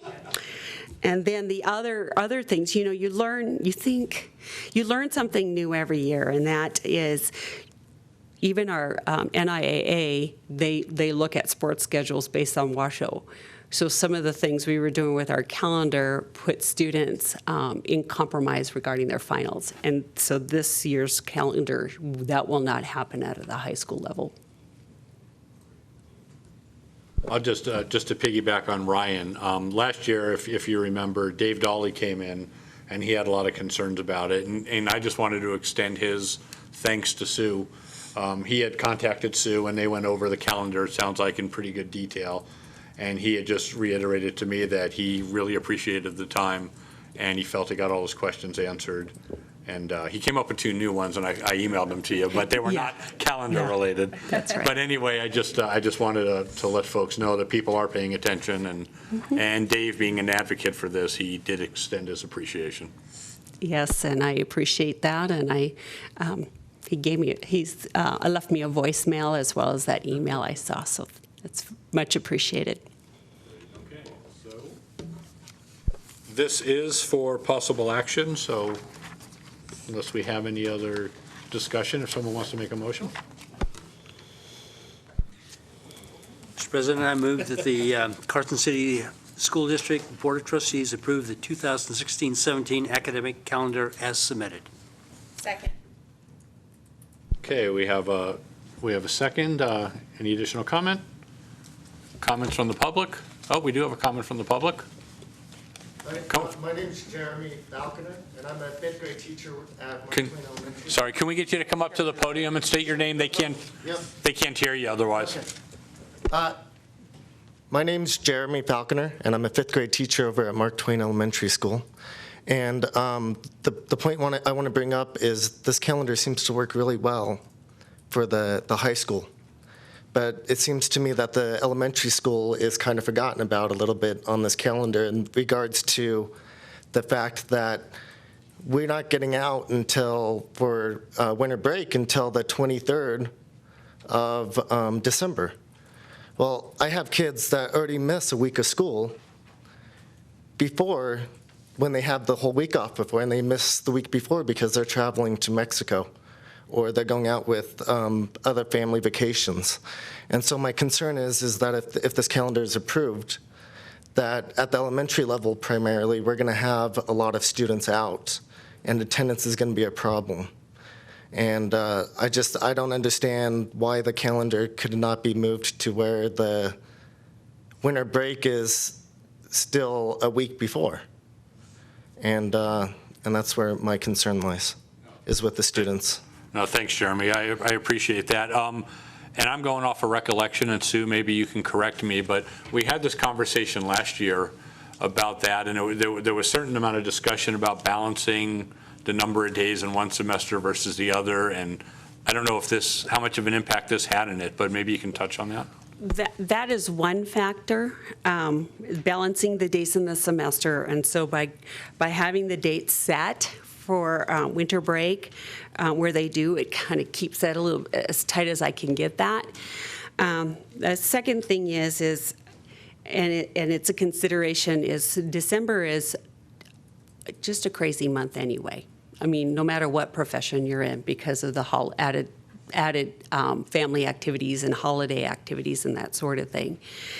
And no matter where you put the break for Christmas or for winter break, that's just something that as leaders in the sites, we just have to work with and deal with and support our staffs as there's a lot on everybody's plate.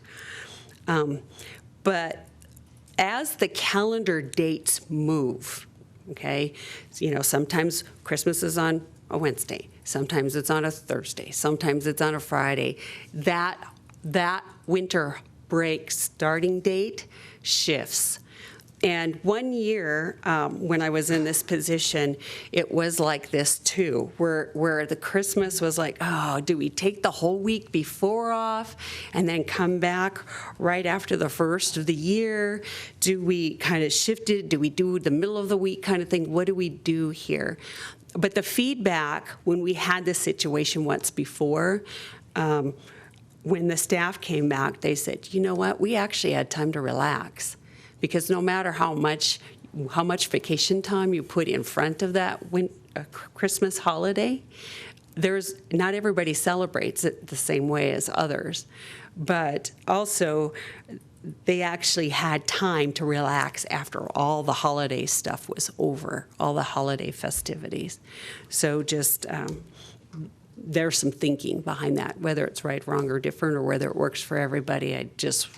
We had people come back and say, I really didn't like this, but when we actually had time after the New Year's and that Christmas holiday was over with, I actually had time just to relax and be with the kids. Yeah, no, I appreciate that, and I appreciate Jeremy's point. Brian, I saw you move closer. Do you want to weigh in on this? If you don't mind, sir. Love it.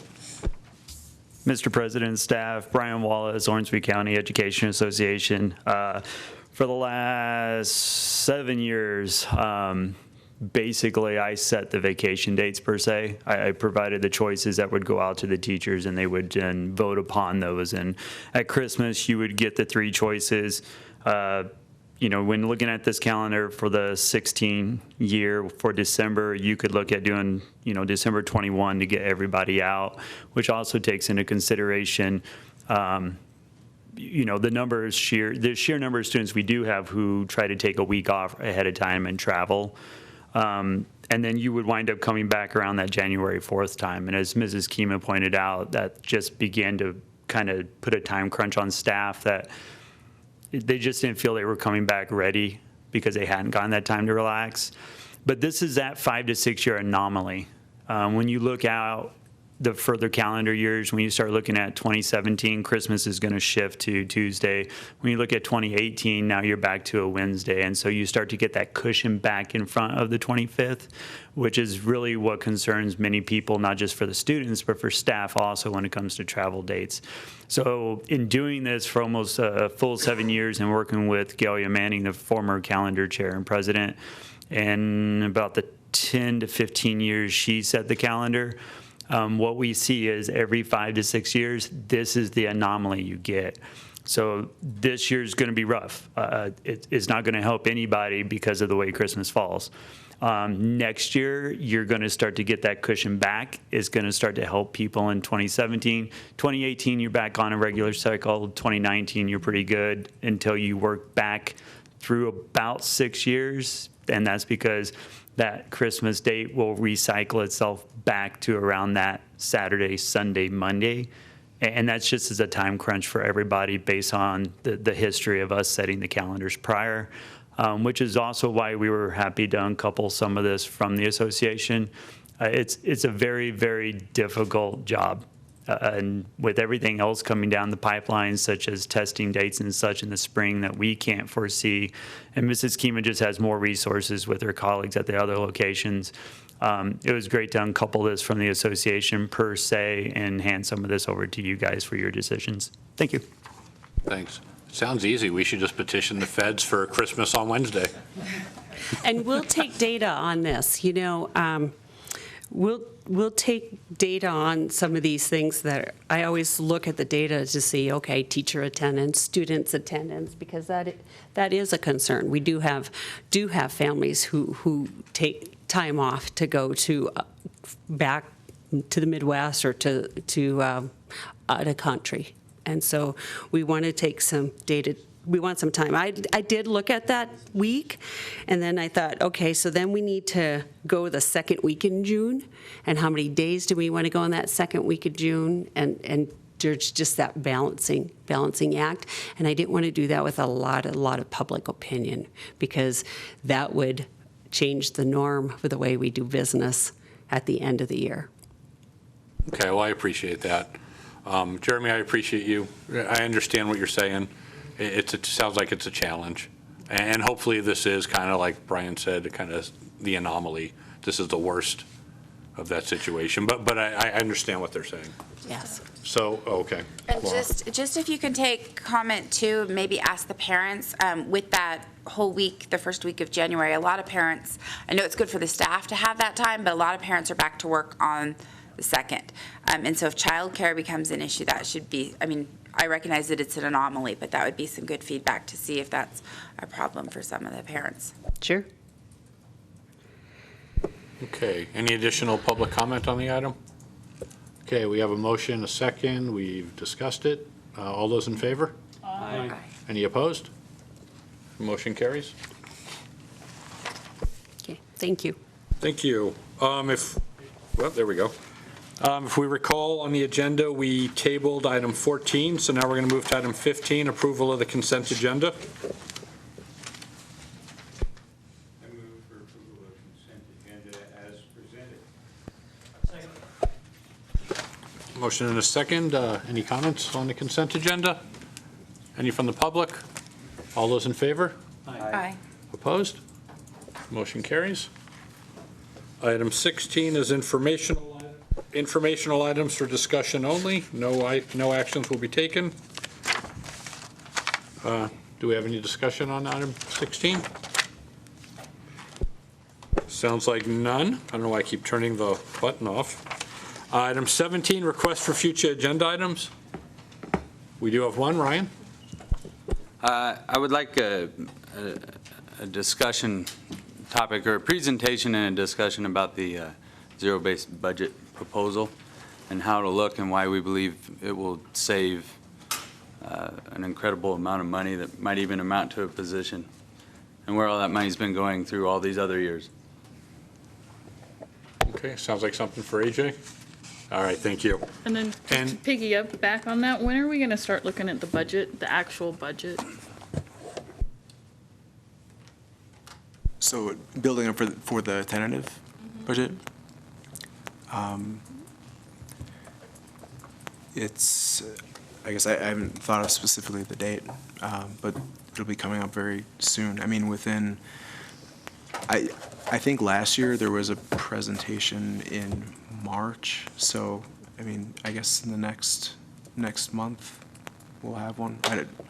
I can get you a specific date. Trustee Ryden, were you talking about February 9th then for the zero-based discussion?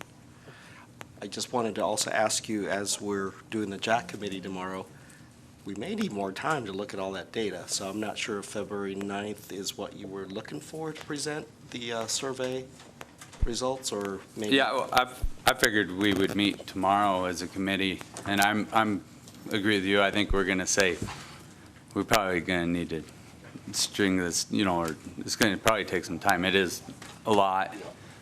So, no, that's why I figured, that's driven by the committee, I think, we do that. But I do, well, I got the mic.